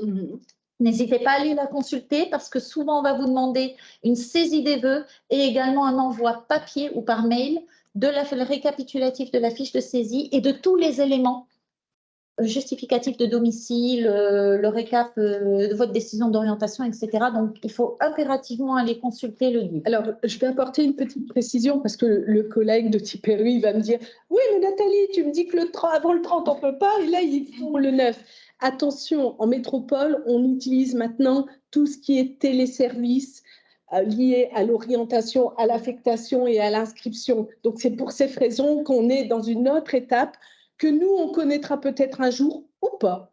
Parce que ça nécessite tout de même une organisation qui n'est pas si simple que ça à mettre en place. On va déjà essayer, nous, les téléinscriptions, expérimentalement cette année, si tout se passe bien pour certains établissements, et on verra le reste après. Voilà. Alors, pour compléter, ce n'est pas parce que nous, on ouvre le 30 que vous n'avez pas accès à la page du calendrier des académies. Vous avez accès à Felnet Polynésie. Ce n'est pas du tout fermé. Ce qui est fermé à l'heure actuelle, c'est la procédure saisie des vœux, intégration, etc. C'est-à-dire que vous allez voir une petite page d'accueil, bienvenue sur Felnet Polynésie, et vous allez sur le calendrier des académies. Une fois que vous êtes en saisie, vous allez sur saisie simplifiée. Si c'est la première fois cette année que vous faites une saisie sur l'Académie d'Orléans-Tours, il va falloir demander un code de connexion. J'attends que la page s'affiche, hein. C'est pas gagné. C'est long de notre côté aussi, donc ça va être long de votre côté. Voilà, donc là, c'est la page qui rappelle qu'est-ce que c'est. Alors, nous, on n'a pas la saisie simplifiée, le TSA, hein, téléservice orientation affectation, on ne l'a pas, comme Nathalie l'a dit, pas encore. Donc, vous, c'est la première fois là, cette année que vous allez sur Orléans-Tours, vous faites s'inscrire. Si vous avez déjà saisi le vœu d'un gamin parce que vous avez déjà demandé un code, etc., vous tapez votre code établissement qui est votre code RNE-UAI, hein, 984, etc., et le mot de passe qui vous a été envoyé avec des parenthèses, des arrobas, des points d'exclamation, tout ce que vous voulez. Quand vous faites vous inscrire, il va vous demander des informations établissement. Donc, l'UAI de l'établissement, le numéro de téléphone, bon, mettez plus 189, hein, je pense que ça passe. Hein, ils ne vont pas vous appeler. L'adresse mail de l'établissement, attention, attention, mettez bien une adresse éducation ou .ddec pour .epm, une adresse vraiment pas Gmail. Ne mettez pas Gmail, Yahoo, etc. parce que ça va bloquer. Certaines académies ont carrément un pare-feu qui bloque même nos adresses éducation. Parfois, certains, vous mettez l'adresse académique parce que vous en avez une, donc vous mettez cette adresse-là. C'est très bien, ça pose pas de problème. Ça passe. Mais il est vrai que parfois, notre adresse éducation.pf peut être bloquante. Mais c'est pas grave, ça, vous nous le signalez. Nous, on envoie un message, etc. On a eu le cas l'année dernière. Je sais plus qui m'avait sollicité. C'était Paris qui bloquait. C'était pas une adresse éducation, c'est une adresse du privé qui était bloquante parce que là, c'était leur pare-feu qui bloquait. Donc, ça a été tout un truc, mais on a réussi, il n'y a pas de souci. Vous confirmez votre mail et vous mettez s'inscrire. Vous n'aurez pas tout de suite un code automatique, c'est-à-dire que votre demande, elle est envoyée au niveau de l'académie et l'académie les personnes derrière l'ordinateur vont valider à chaque fois votre demande. Et vous recevrez sur l'adresse que vous avez indiquée le code de connexion. Et à ce moment-là, vous pourrez faire s'inscrire. Se connecter. Une fois que vous avez reçu vos codes, à ce moment-là, vous vous connectez. Et va apparaître une page vierge, ce qui est normal, et vous faites ajouter un élève. Vous tapez le numéro IN de l'élève, et puis après, vous tapez nom, prénom, et vous retombez sur la même page là, que je vous ai montré tout à l'heure, de la fiche identité de l'élève. C'est exactement la même chose. Alors, vous allez peut-être parfois être un petit peu embêté par rapport à la question du lycée de secteur, etc., dans l'académie où l'élève va habiter. Il faut déjà s'assurer qu'on a bien une adresse, en métropole. Si on n'a pas, il faudra mettre l'adresse d'ici et en signalant qu'il va y avoir un déménagement. Et c'est à partir du justificatif de domicile que l'académie en métropole va identifier le lycée de secteur. Et généralement, quand il n'y a pas d'adresse, parce que certaines familles ont déjà une adresse parce qu'ils sont venus 4 ans, ils repartent, ils ont une adresse. Donc, vous avez une adresse en métropole, vous indiquez l'adresse métropole du responsable légal, il n'y a pas de problème. Donc, le lycée de secteur, là, il va falloir aller le chercher dans les guides académiques pour savoir où se situe le lycée de secteur. Je crois qu'il y a même un site national qui indique en fonction de l'adresse qui vous indique quel est le lycée de secteur. Si la famille dit non, mais on va aller chez la tante, etc., vous laissez l'adresse Polynésie et dans la zone géographique, vous mettez non défini. Et c'est l'académie qui traitera avec les justificatifs derrière. C'est ce que nous, on a dans l'autre sens. Hein. Et généralement, c'est ce qu'ils demandent. Hein. Là, on a vu, c'était avec Marina, hein, une académie qui disait si ce n'est pas un déménagement, vous mettez non défini. Si c'est un déménagement, à ce moment-là, il faut mettre la zone géographique correspondante. Donc, ne vous enquiquinez pas, hein, n'allez pas chercher midi à 14h. La famille ne vous donne pas de justificatif de domicile à son nom. Zone non définie, vous maintenez l'adresse Polynésie. Il faut savoir que dans toutes les académies, il y a le même travail que nous menons ici, c'est-à-dire qu'on sollicite à un moment un justificatif, la famille répond, c'est très bien, elle ne répond pas, elle va prendre ses responsabilités par rapport justement à l'affectation de son enfant. De toute manière, si c'est la question de la seconde GT, comme l'a dit tout au début Moé, c'est de droit d'aller dans son lycée de secteur. Donc on fera en sorte, quelle que soit l'académie, qu'il puisse aller dans son lycée de secteur ou qu'elle puisse aller dans son lycée de secteur. Le plus compliqué, c'est la voie pro, parce qu'il n'y a pas de sectorisation. Et c'est là où, si les parents ne jouent pas le jeu de donner l'adresse, on peut passer à côté d'une affectation. Et pour les lycées, vérifiez bien, parce que ce n'est pas encore le cas de toutes les académies. Certaines académies passent par Affelnet pour la première générale, d'autres non. Oui. Donc là, il faut bien regarder, aller se renseigner. Je sais que c'est hyper chronophage, c'est long, il faut aller trouver des fois, ce n'est pas les mêmes intitulés que nous au niveau des documents, etc. Mais il faut bien vous assurer pour là aussi ne pas rater une affectation si jamais il n'y a pas de saisie Affelnet pour la première générale. Tout ce qui est terminal ne rentre pas dans Affelnet. Donc là, la famille prend directement contact avec l'établissement et la DSDEL puisqu'il y aura une affectation qui sera prononcée par la DSDEN et pas par AFELNet. Donc là, c'est généralement la famille qui prend contact. Il est possible que l'académie sollicitée fasse remplir un document et qu'il y ait besoin de votre tampon sur le document avec un avis favorable. Enfin, ça dépend vraiment des académies, mais sinon, ce n'est pas à vous d'aller faire toutes ces démarches-là tout seul. La famille, elle a sa responsabilité aussi, elle prend contact et vous êtes là en soutien, en appui. Votre responsabilité à vous, c'est la saisie AFELNet dans un premier temps. Oui, alors le point qui vient d'être précisé, c'est très important, notamment dans le cadre de la montée pédagogique en voie professionnelle. C'est-à-dire que nos élèves aujourd'hui en première pro, s'ils viennent à emménager en métropole, donc vont accéder à une terminale pro. Bien entendu, les collègues font en sorte que ça soit le plus proche possible du lieu de vie. Mais voilà, comme je l'ai dit tout à l'heure, après, si on n'a pas d'adresse, ça sera la commission qui, à un moment, traitera en fonction des places disponibles. Parce que là, il n'y a pas d'exigence par rapport à un lycée qui serait soi-disant du secteur. En voie professionnelle, il n'y en a pas. C'est la capacité d'accueil des établissements. Est-ce que ça va pour les sorties de l'académie? Est-ce que vous avez encore des questions? Ça va. Si c'est le Canada, les États-Unis, etc., on ne traite pas. Hein, les familles font bien les démarches de leur côté des établissements de leur côté. Vous, en revanche, vous aurez un vœu de recensement à mettre, c'est tout. Et je rebondis, merci Nathalie, un élève qui part en métropole, donc vous faites la saisie AFELNet sur l'AFELNet de l'académie en question, et dans notre AFELNet à vous, vous avez un code vœux académie, etc. Vous pouvez trouver les vœux académiques qui sont indiqués, qui sont des vœux de recensement, mais au moins votre élève aura un vœu. Là aussi où il faut faire attention, et surtout pour la voie professionnelle, si vous avez des élèves qui disent, enfin des familles, ah non mais peut-être qu'on va partir, etc., assurer un vœu en Polynésie. S'il n'y a aucune certitude sur le départ et l'arrivée, en tout cas en métropole, assurer un vœu en Polynésie. Surtout si c'est la voie pro. La voie générale, il aura sa place en seconde générale dans son lycée de secteur, mais on a des fois, non, mais il va aller vivre chez sa sœur qui habite là-bas, etc. On n'a aucune garantie que l'académie l'accorde.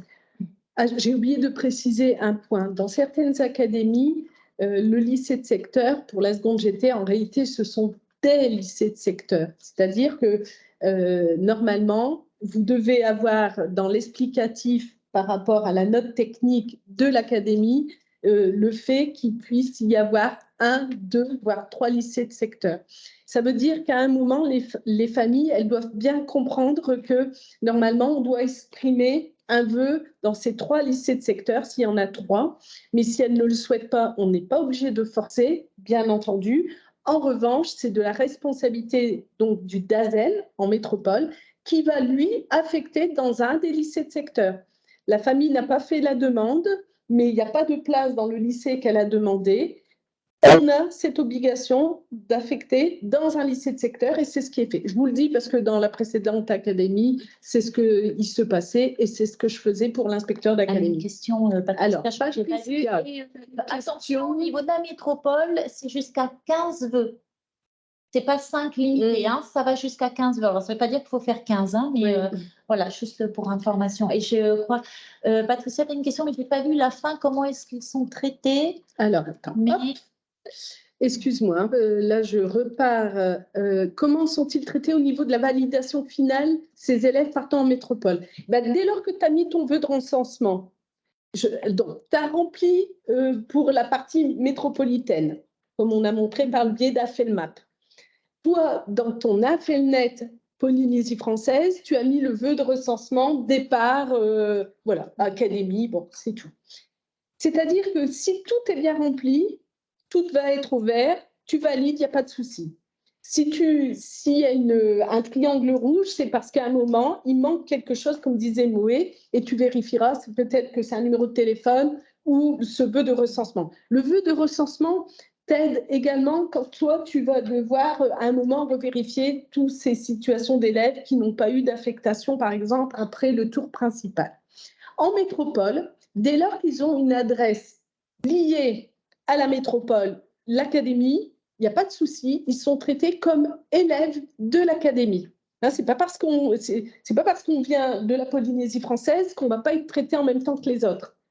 En revanche, si tu as une adresse, je vais dire n'importe quoi, à Poitiers, et tu demandes Orléans-Tours, je te dis tout de suite, tu n'es pas traité comme élève de l'académie de Orléans-Tours, tu vas être traité comme une situation de dérogation.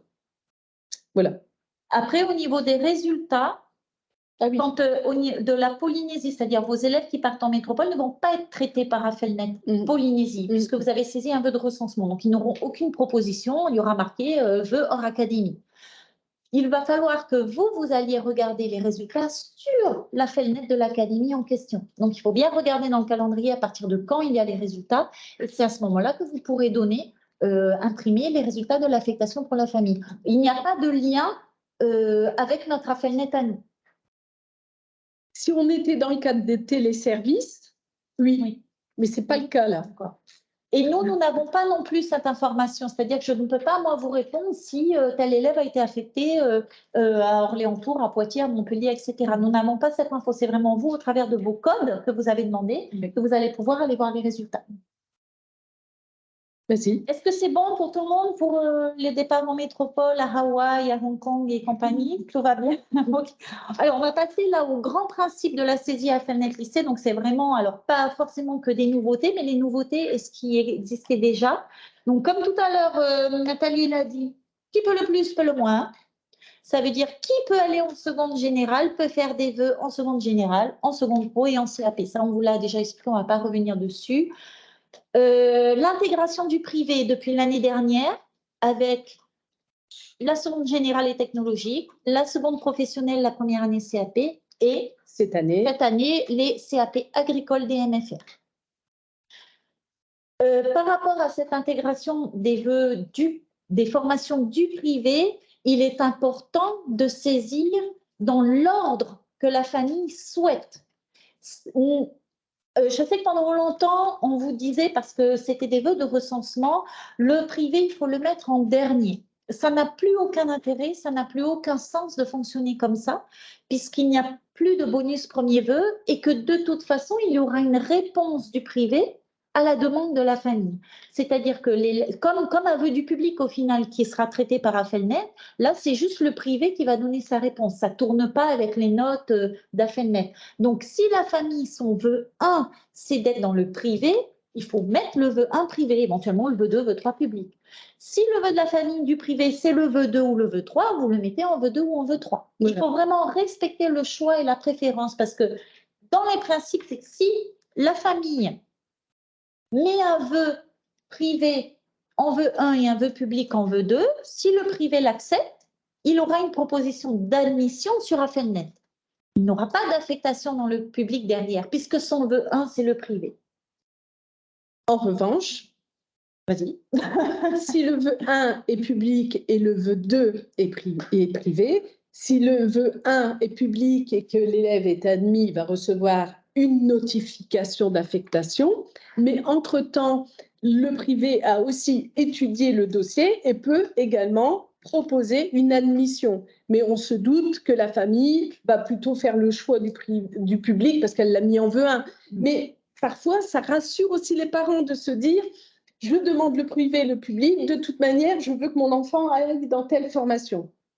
Eh bien, c'est comme ça, on le fait de cette manière. C'est pour cette raison que les familles ont déjà rencontré les établissements privés, peut-être au moment des portes ouvertes ou des rendez-vous, il va y avoir encore d'autres rendez-vous. C'est extrêmement important qu'il y ait eu un contact en amont avec la structure privée. Sinon, les établissements privés vont se demander d'où viennent tous ces élèves s'il n'y a pas eu d'échange en amont. Pour que vous puissiez comprendre un peu le fonctionnement, donc vous saisissez les vœux, public, privé, etc. Nous, on va faire une extraction de tous les élèves qui ont fait un vœu dans le privé par établissement. On envoie à chaque établissement concerné qui va travailler à partir de cette liste et nous dire si l'élève a été admis, pas admis, ou si le dossier n'a jamais été reçu parce que la famille, elle a juste indiqué privé, mais elle ne s'est pas présentée. Ce document nous est renvoyé et nous, on procède à la saisie des admissions ou des refus ou du dossier non reçu au niveau d'Affelnet. Pour les CAPA, donc en MFR, l'intégration nouvelle de cette année, les élèves vont être traités de la même manière que nos établissements publics, tout en sachant que les élèves qui sont aujourd'hui en MFR vont participer à AFELNET au même titre que les élèves de 3e général, 3e prépa métier, ECPA, etc. C'est important de bien comprendre ça parce que ça va nous permettre aux uns et aux autres de bien identifier les parcours de nos élèves. C'est-à-dire qu'aujourd'hui, parfois, les MFR attendaient certains élèves et ne les voyaient pas arriver. Nous, on pensait qu'ils étaient dans les MFR et ce n'était pas forcément le cas. En quelque sorte, à un moment, il faut que nos informations se croisent pour s'assurer du parcours et sécuriser les parcours. C'est ce qu'on a fait l'année dernière avec les établissements privés et ça fonctionne très très bien parce qu'aujourd'hui, on peut très bien avoir une situation qu'on a gérée ensemble et parce qu'à un moment, les familles ne se sont pas présentées. Ça nous aide tous. Et donc là, maintenant, les MFR sont dans la même dynamique. Patricia, je te confirme hein, que je parle sous couvert du LSR s'il est connecté, mais il y a bien fermeture d'une classe de seconde générale et technologique ou LSR à la rentrée prochaine, dont l'option DNL, hein, où il y a une diminution de la capacité d'accueil. Alors, je pense qu'il y a quelqu'un qui rentre. Ah, c'est... Voilà, je rentre. Hop. Alors, par rapport au privé, oui, donc c'est l'ordre des vœux. Si vous avez des familles qui vous disent non, moi je vais dans le privé, j'ai reçu un avis favorable, je ne veux pas saisir, je ne veux pas mettre le vœu du collège, du lycée de secteur public en deuxième vœu, pas de souci, c'est le choix et de la responsabilité de la famille. Hein, elle prend aussi ses responsabilités là-dessus. On traitera après. Voilà, oui, ce sera après. Alors, seconde pro famille des métiers, ça, vous connaissez, elles sont toutes intégrées, il n'y a pas de nouveauté, c'est depuis l'année dernière où elles ont toutes été intégrées au niveau d'AFELNET, donc ça ne change pas. Vérifiez bien les intitulés des secondes pro familles de métiers qui n'ont pas forcément le même intitulé que le bac pro à la fin, puisqu'une famille de métiers peut avoir 2, 3 bacs pro, voire plus en spécialité. Donc, ne dites pas, je ne trouve pas le bac pro MELEC. Oui, parce qu'il ne s'appelle pas seconde pro électrotechnique, c'est un autre nom un peu plus long, j'ai plus métier de l'électrotechnique, etc. Donc, regardez, vous avez le guide du CIO pour vous aider, hein, avec les intitulés de chaque seconde professionnelle et famille de métiers. L'intégration des vœux des élèves de seconde pro vers la première professionnelle. Là aussi, depuis l'année dernière, c'est une nouveauté. Il y a eu petit cafouillage.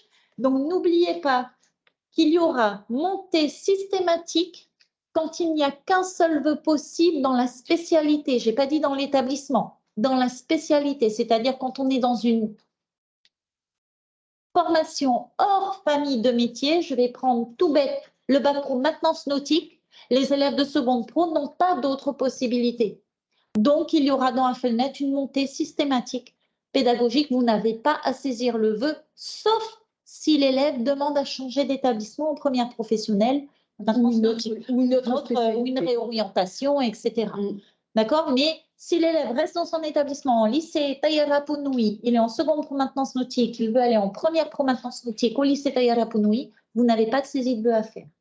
Par contre, la saisie est obligatoire, là je parle au lycée évidemment, hein, quand il y a plusieurs poursuites de première de spécialité possibles. Et là, ça concerne principalement les familles de métiers. Si dans votre établissement, vous avez une seconde pro famille de métiers et que vous n'avez qu'une seule spécialité de première proposée dans votre établissement, parmi les 3 par exemple proposés, vous devez impérativement saisir.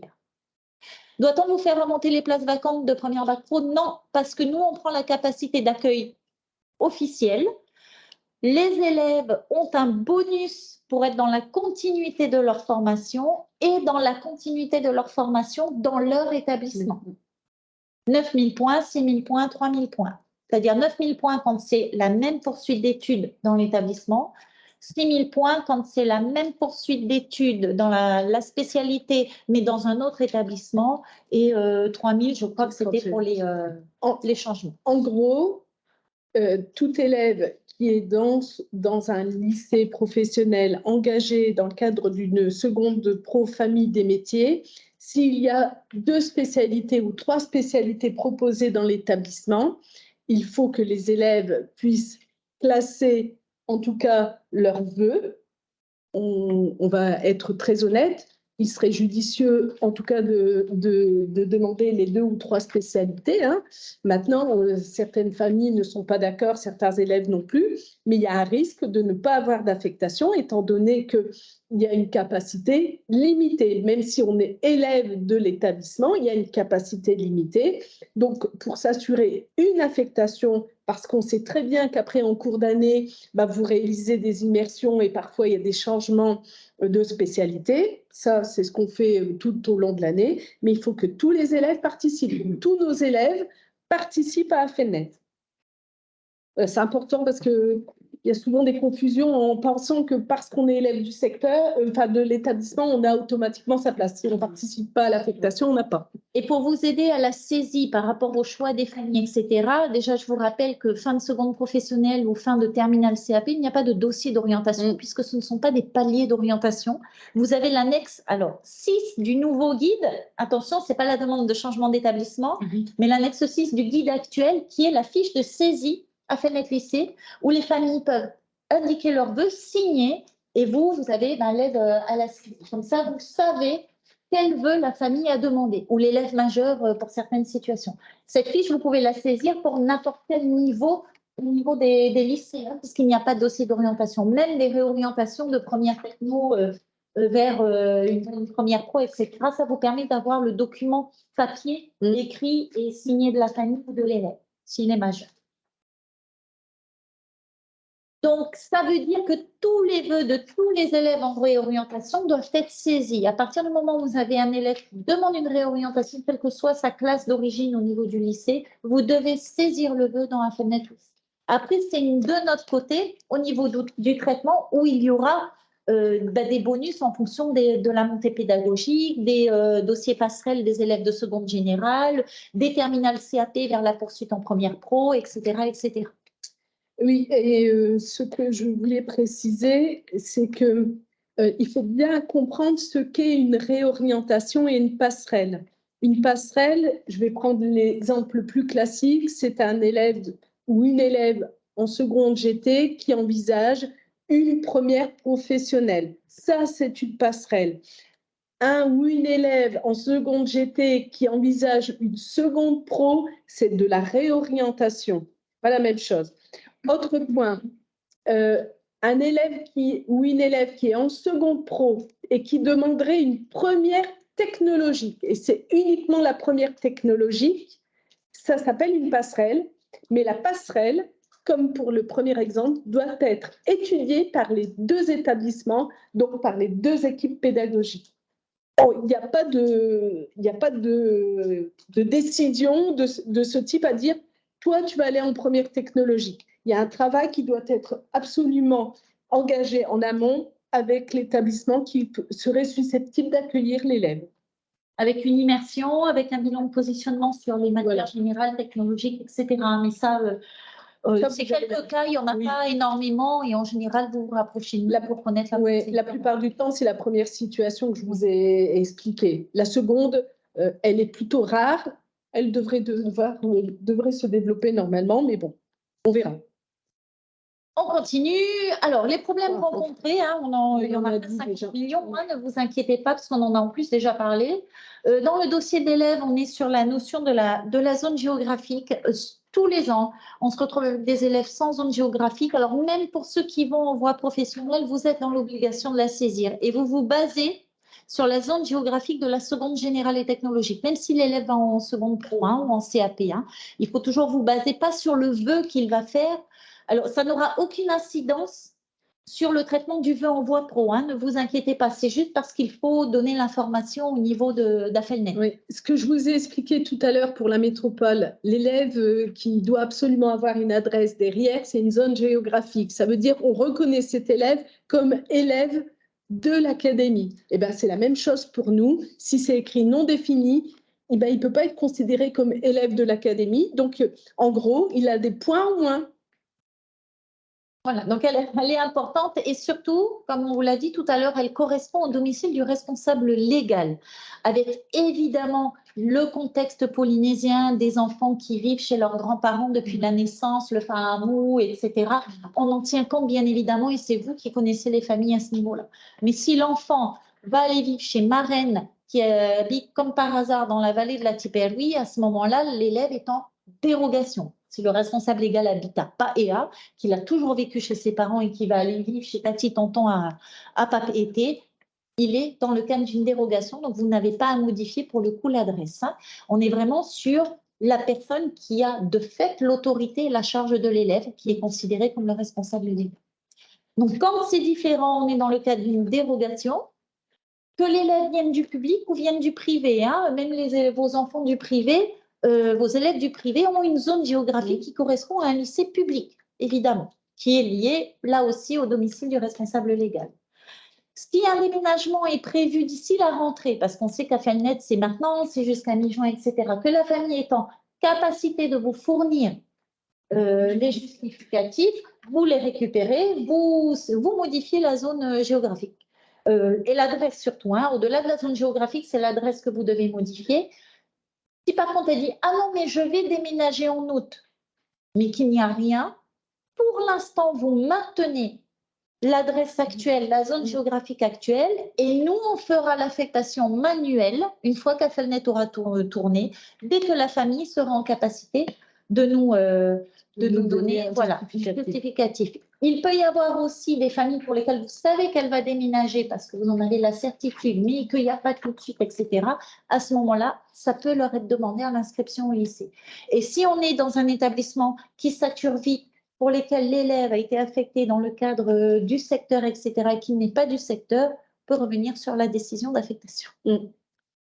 Il y a un point qu'on n'a pas précisé tout à l'heure par rapport aux décisions d'orientation, parce qu'on a parlé du poste 3e, il faut qu'on parle aussi du poste seconde GT. Dans le dossier dialogue avec la famille, il faut savoir, tout à l'heure j'ai dit que pour les élèves de 3e, il y avait une décision d'orientation à prendre.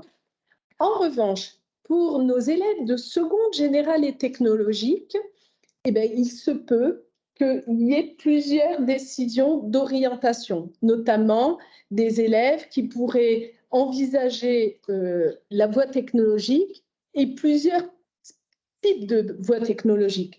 On peut avoir un élève, une élève qui aurait une décision d'orientation favorable pour la STL, la STI2D et la ST2S. Je dis des choses comme ça au hasard, vous allez me dire c'est pas très cohérent, mais c'est pas grave. Eh bien, voilà, 3 décisions possibles. Si l'élève demande STMG, eh bien, ce n'est pas en lien. Donc, ça veut dire qu'on ne peut pas affecter l'élève dans ce type de voie technologique. Alors, attention, je précise ça parce qu'on a eu quelques particularités à traiter encore l'année dernière. Il faut vraiment faire attention lorsqu'on conseille la voie technologique. Il faut vraiment être très clair sur le fait qu'il y ait plusieurs possibilités.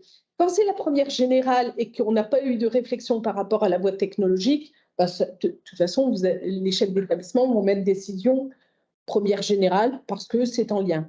Quand on réfléchit première générale, première technologique, il faut se positionner surtout. Dans le document, c'est écrit oui, non, oui, non, oui, non. Ben, un conseil, surtout des situations où ça pourrait être complexe, positionnez-vous bien sur toutes les possibilités de voie technologique. Voilà, je le dis comme ça parce que, voilà.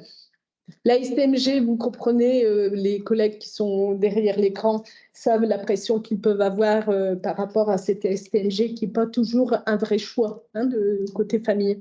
Et pour rappel, il n'y a pas, je sais plus, il n'y a pas de sectorisation. Non. Tu l'as pas dit. Non, il n'y a pas de sectorisation pour la voie technologique. Donc, il est possible qu'un élève de chez vous de seconde générale ne puisse pas intégrer la première STMG, STI2D, de son établissement, parce que d'autres élèves ont fait des vœux et ont eu de meilleurs résultats, parce que là, pour le coup, ce sont les notes de seconde qui vont vous être demandées.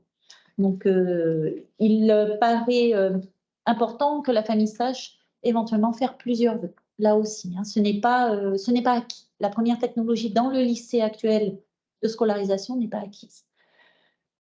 Pour continuer, alors, par rapport aux vœux de la première professionnelle, puisque depuis l'année dernière, il y a eu des changements, donc elles concernent en priorité les élèves de seconde générale et technologique qui demandent une passerelle, les élèves de seconde professionnelle sur la montée pédagogique et les élèves de terminale CAP, CPAP dans le cadre de la poursuite d'études dans le même champ professionnel. Là, on est dans la priorité, c'est-à-dire que ce sont les élèves qui vont avoir des bonus et un traitement spécifique parce que justement, ils passent en priorité. Alors, les élèves de la seconde GT, il faut impérativement qu'un dossier passerelle ait été fait. De toute façon, on vous le demandera, puisque nous, là, en commission, est accordé un bonus passerelle ou non. Alors, je sais, j'ai eu quelques lycées hier qui m'ont dit « Ah, mais il y a un élève qui a fait un dossier passerelle, mais qui ne s'est pas présenté, n'a pas fait le stage, etc. » Vous l'indiquez sur le dossier, s'il a commencé à être monté. Si vous avez des élèves de seconde GT qui ont fait un vœu en première pro, mais qui n'ont pas fait de dossier passerelle, il n'y aura pas la bonification passerelle. Parce qu'il y a tout un travail, c'est un travail d'orientation, de parcours derrière, et c'est pas je fais un vœu en voie pro comme ça par hasard parce que j'ai envie et puis je ne l'ai pas préparé derrière. Donc faites bien attention au dossier passerelle qu'il faudra nous renvoyer. On vous enverra un mail, hein, de toute façon, ne vous inquiétez pas. Soit vous les déposez en papier au DOI par votre planton, soit vous nous les envoyez par mail, ça peut être lourd, donc vous faites comme vous voulez. Les secondes pro, c'est principalement, donc, comme je vous l'ai dit, la montée pédagogique qui passe en priorité. Ça peut être des réorientations, mais elles passent après. Et les terminales CAP, CPAP, on est évidemment en cohérence avec la formation d'origine, de préférence, pour éviter à l'élève d'être en difficulté quand il va passer les épreuves du bac s'il est dans deux filières complètement opposées. Et de la même manière, par rapport au CAPA, donc tous les élèves qui sont en terminale CAPA peuvent accéder à une première pro liée, bien entendu, au domaine suivi. Dès lors que le domaine qui est demandé n'est pas en adéquation, vous comprenez bien qu'il y a un positionnement, etc., etc. Vous trouverez, n'oubliez pas, dans le guide, le tableau des correspondances, justement, entre les CAP, les CPAP et les premières professionnelles. C'est-à-dire là où il y aura un bonus. Il n'y aura pas de blocage quand on est en... Affelnet ne bloque pas quand il n'y a pas de cohérence. Nous, on reçoit une alerte comme quoi il n'y a pas de cohérence dans les champs professionnels. Mais ce n'est pas bloquant. C'est-à-dire que s'il y a pléthore de places dans une formation et que, je ne sais pas, je vais prendre maintenance nautique par hasard et qu'il n'y a personne qui fait le vœu et qu'on a un CAP couture qui demande la première pro, la machine peut faire passer si nous, derrière, si vous et nous, on n'est pas vigilants par rapport à la cohérence des vœux. Et là où on retrouve principalement une incohérence, c'est pour rentrer en première pro Agora. Attention, il n'y a pas de CAP en cohérence avec la première pro Agora. Même les CAP commerce n'ont pas cette cohérence. Donc, faites attention. Vous pouvez mettre l'élève en difficulté si un élève de couture, de commerce, etc. vient en première pro Agora. Et on vous rappelle qu'il n'y a qu'une seule nomenclature, c'est-à-dire qu'elle s'appelle pré-pro. Il n'y a plus la passe pro comme il pouvait y avoir il y a 2 ans déjà, qui était réservée aux passerelles. Là, tout est globalisé. On est vraiment après sur un jeu de bonus, de malus, etc. pour les priorités des montées pédagogiques, des passerelles, etc. Donc, la nomenclature, elle va être toute simple, elle va être pré-pro. Donc, vous allez voir apparaître toutes les premières pros dans Affelnet. Ça ne veut pas dire qu'il y aura forcément de la place pour les passerelles ou pour les terminales CAP si toute la montée pédagogique est faite et que tous les élèves acceptent de toute façon, font le vœu et dans l'établissement. Est-ce que ça va? Parce que là, on passe à la diapo qui va faire arracher les cheveux, les oreilles. La situation des grands absentéistes. Là, j'entends. Ah, yes, je vous entends. Je vous entends. Alors, pour les grands absentéistes, que ce soit au niveau collège ou au niveau lycée, si l'élève a moins de 16 ans, vous indiquez quand c'est un élève de 3e, vous indiquez malgré tout, s'il n'a pas rendu sa fiche navette, s'il n'a pas fait de vœu en voie pro, vous indiquez le MEF 3e qui correspond en fait au MEF, entre guillemets, redoublement. Il a moins de 16 ans, il doit être scolarisé. Donc, vous ne pouvez pas le mettre en vie active ou en autre chose. On est vraiment sur le MEF redoublement. La même chose pour les élèves de seconde générale et technologique qui ont disparu, qui sont en voie de décrochage, etc. Voire même de seconde pro. Ou de seconde pro. Ou de première année de CAP. Voilà. Mais eux, ce n'est pas un MEF redoublement, vous allez voir. Vous essayez tant bien que mal, je sais, de leur faire faire un vœu au tour 2 et au tour 3, c'est-à-dire au tour suivant numéro 1, au tour suivant numéro 2, si vous voyez la famille, parce que souvent, ils ne sont pas là pour le tour principal, mais quand ils voient les copains qui vont au lycée, ils se présentent vers vous. Donc, vous n'hésitez pas à, même s'il n'a pas fait de vœux voix pro, mais que vous avez prononcé de toute façon une décision d'orientation, voilà, vous pouvez les saisir sur les tours suivants. Et éventuellement, une invitation qui sera faite à la SIO au travers du CIO qui est présent par vos PsyEN dans vos établissements, qui pourra éventuellement remettre l'invitation si la famille est joignable et convoquée. Toutes ces situations, il faudrait, dès que vous avez un moment, nous les envoyer sur DOI, parce que justement, on va faire en sorte de les suivre plus précisément, parce qu'on a des situations, je vais dire plutôt en voie professionnelle, des élèves qui, l'année dernière, ont été affectés. On est venu les inscrire et après, plus rien. On se retrouve bloqué, on se dit, mais qu'est-ce que je fais? On ne peut pas les sortir des listes de cette manière, hein, surtout pas. En revanche, nous mettre en alerte, parce que je sais que vous remontez des fiches absentéisme, etc. Mais là, en ayant cette liste, nous, on va pouvoir mener une action forte par rapport au SIO et au PAPD, même s'ils ont moins de 16 ans. Quand ils ont plus de 16 ans et qui sont du niveau 3e et seconde GT, là, vous pouvez indiquer vie active, mais pas juste mettre vie active et puis plus rien. Pareil, si vous pouvez arriver à faire la saisie pour les tours suivants qui vont venir, ça serait bien. Plus signalement au CIO, comme vous le faites sur la fiche grand absentéisme. Et là, pour le coup, vous sollicitez vos PsyEN pour le public ou pour le privé. Vous pouvez aussi également solliciter le CIO ou envoyer la famille au CIO si vous avez contact avec elle, pour invitation à la SIO ensuite si l'élève reste non affecté sur les tours suivants ou si il n'a pas voulu saisir de vœux. Comme ça, on essaye de la même manière d'avoir un suivi et qu'on ne perd pas ces élèves qui, certes, ont 16 ans, mais sortent quand même du système sans qualification et donc sont des élèves décrocheurs. Et nous, comme ça, on peut faire ce suivi-là. Les élèves de seconde pro, il faut faire très attention parce qu'ils ont le droit à cette montée pédagogique de première pro. Donc, il faut vraiment étudier situation par situation. D'ailleurs, c'est un point qu'on retravaillera tous ensemble par rapport à ces situations d'élèves et qui viennent s'inscrire et après qui ne réapparaissent plus du tout durant l'année. Ça met un petit peu en difficulté tout le monde parce qu'on ne peut pas les sortir des listes. Donc là, on fera un autre travail là-dessus. Et vous aurez certainement, et vous avez certainement eu des élèves dans cette situation de plus de 16 ans qui ont déjà signé, enfin dont la famille a signé une lettre de démission. Dans ces cas-là, on est sur la fiche de signalement que vous faites généralement, mais n'hésitez pas à inviter également l'élève à la SIO quand on vous transmettra la lettre d'invitation à la SIO. Vraiment, c'est vous qui êtes en fait au plus près des familles par rapport à nous. Donc, n'hésitez pas à relancer ces familles, à les inviter parce que des fois, une réflexion, des fois des vacances ou le fait de voir le cousin, la cousine qui va au lycée, etc., ça peut susciter l'envie chez l'élève et pour le coup, il a honte, il ne veut pas se rapprocher de vous, etc. Donc, n'hésitez pas, moins on en perd, plus on peut les récupérer, mieux c'est pour l'élève et pour la Polynésie. Et on n'oublie pas de triplement possible, autorisé dans un FELNET. On est sur des situations très particulières qui passent par le DOI pour éventuellement proposer autre chose qu'un redoublement bête et méchant, un triplement, pardon, bête et méchant qui ne va pas forcément servir à manger. Alors, vous allez me dire, bah oui, les élèves de terminale qui ont échoué à l'examen, parce que c'est ce qui se passe, hein, bah, ils ne sont pas prioritaires, hein, les triplants.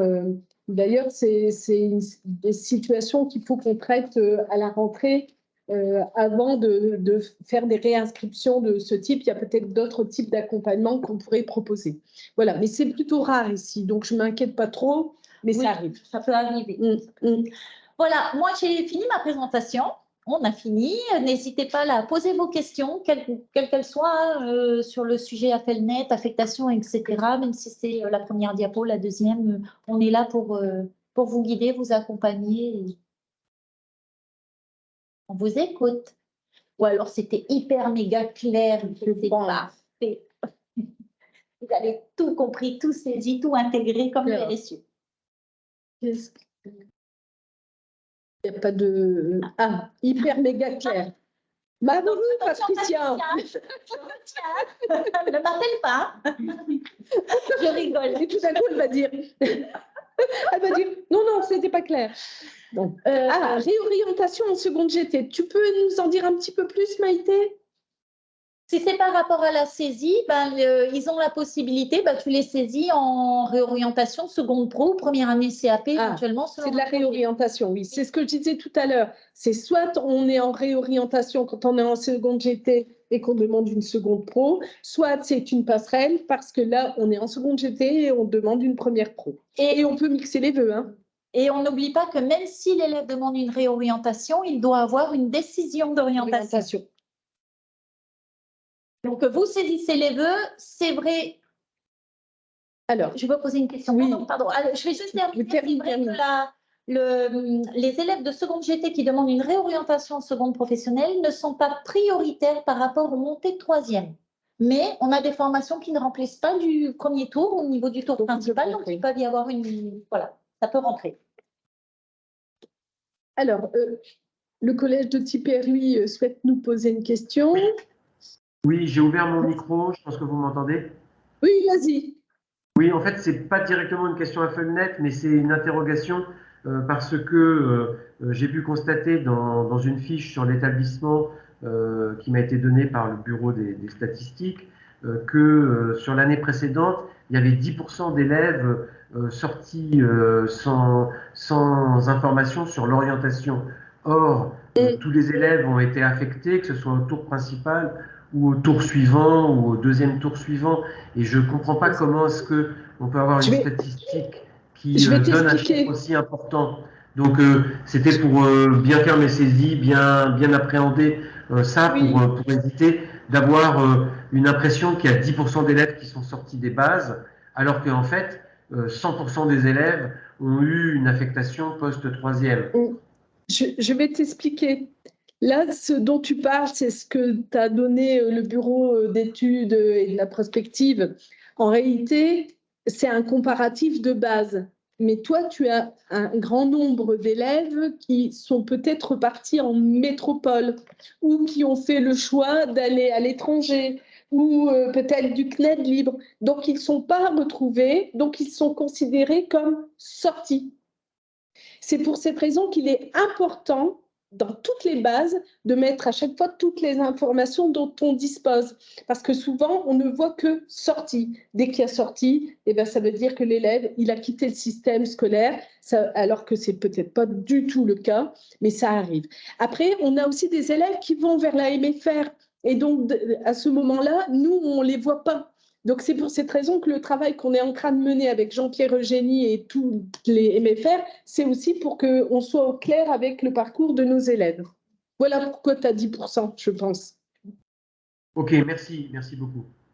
J'ai une question du LPA. Alors, Jean-Pierre, il faut saisir les remontées de seconde pro en première pro. Oui, c'est ce qu'on disait. Et encore plus, particulièrement pour le lycée agricole, comme il n'y a pas de remontée, alors peut-être cette année on va voir, je ne sais pas, puisque je ne l'ai pas encore fait, mais on n'a pas vos élèves de seconde GT et de seconde pro dans notre base élève à nous, ce qui fait que vous êtes obligés de saisir même dès la création de la fiche.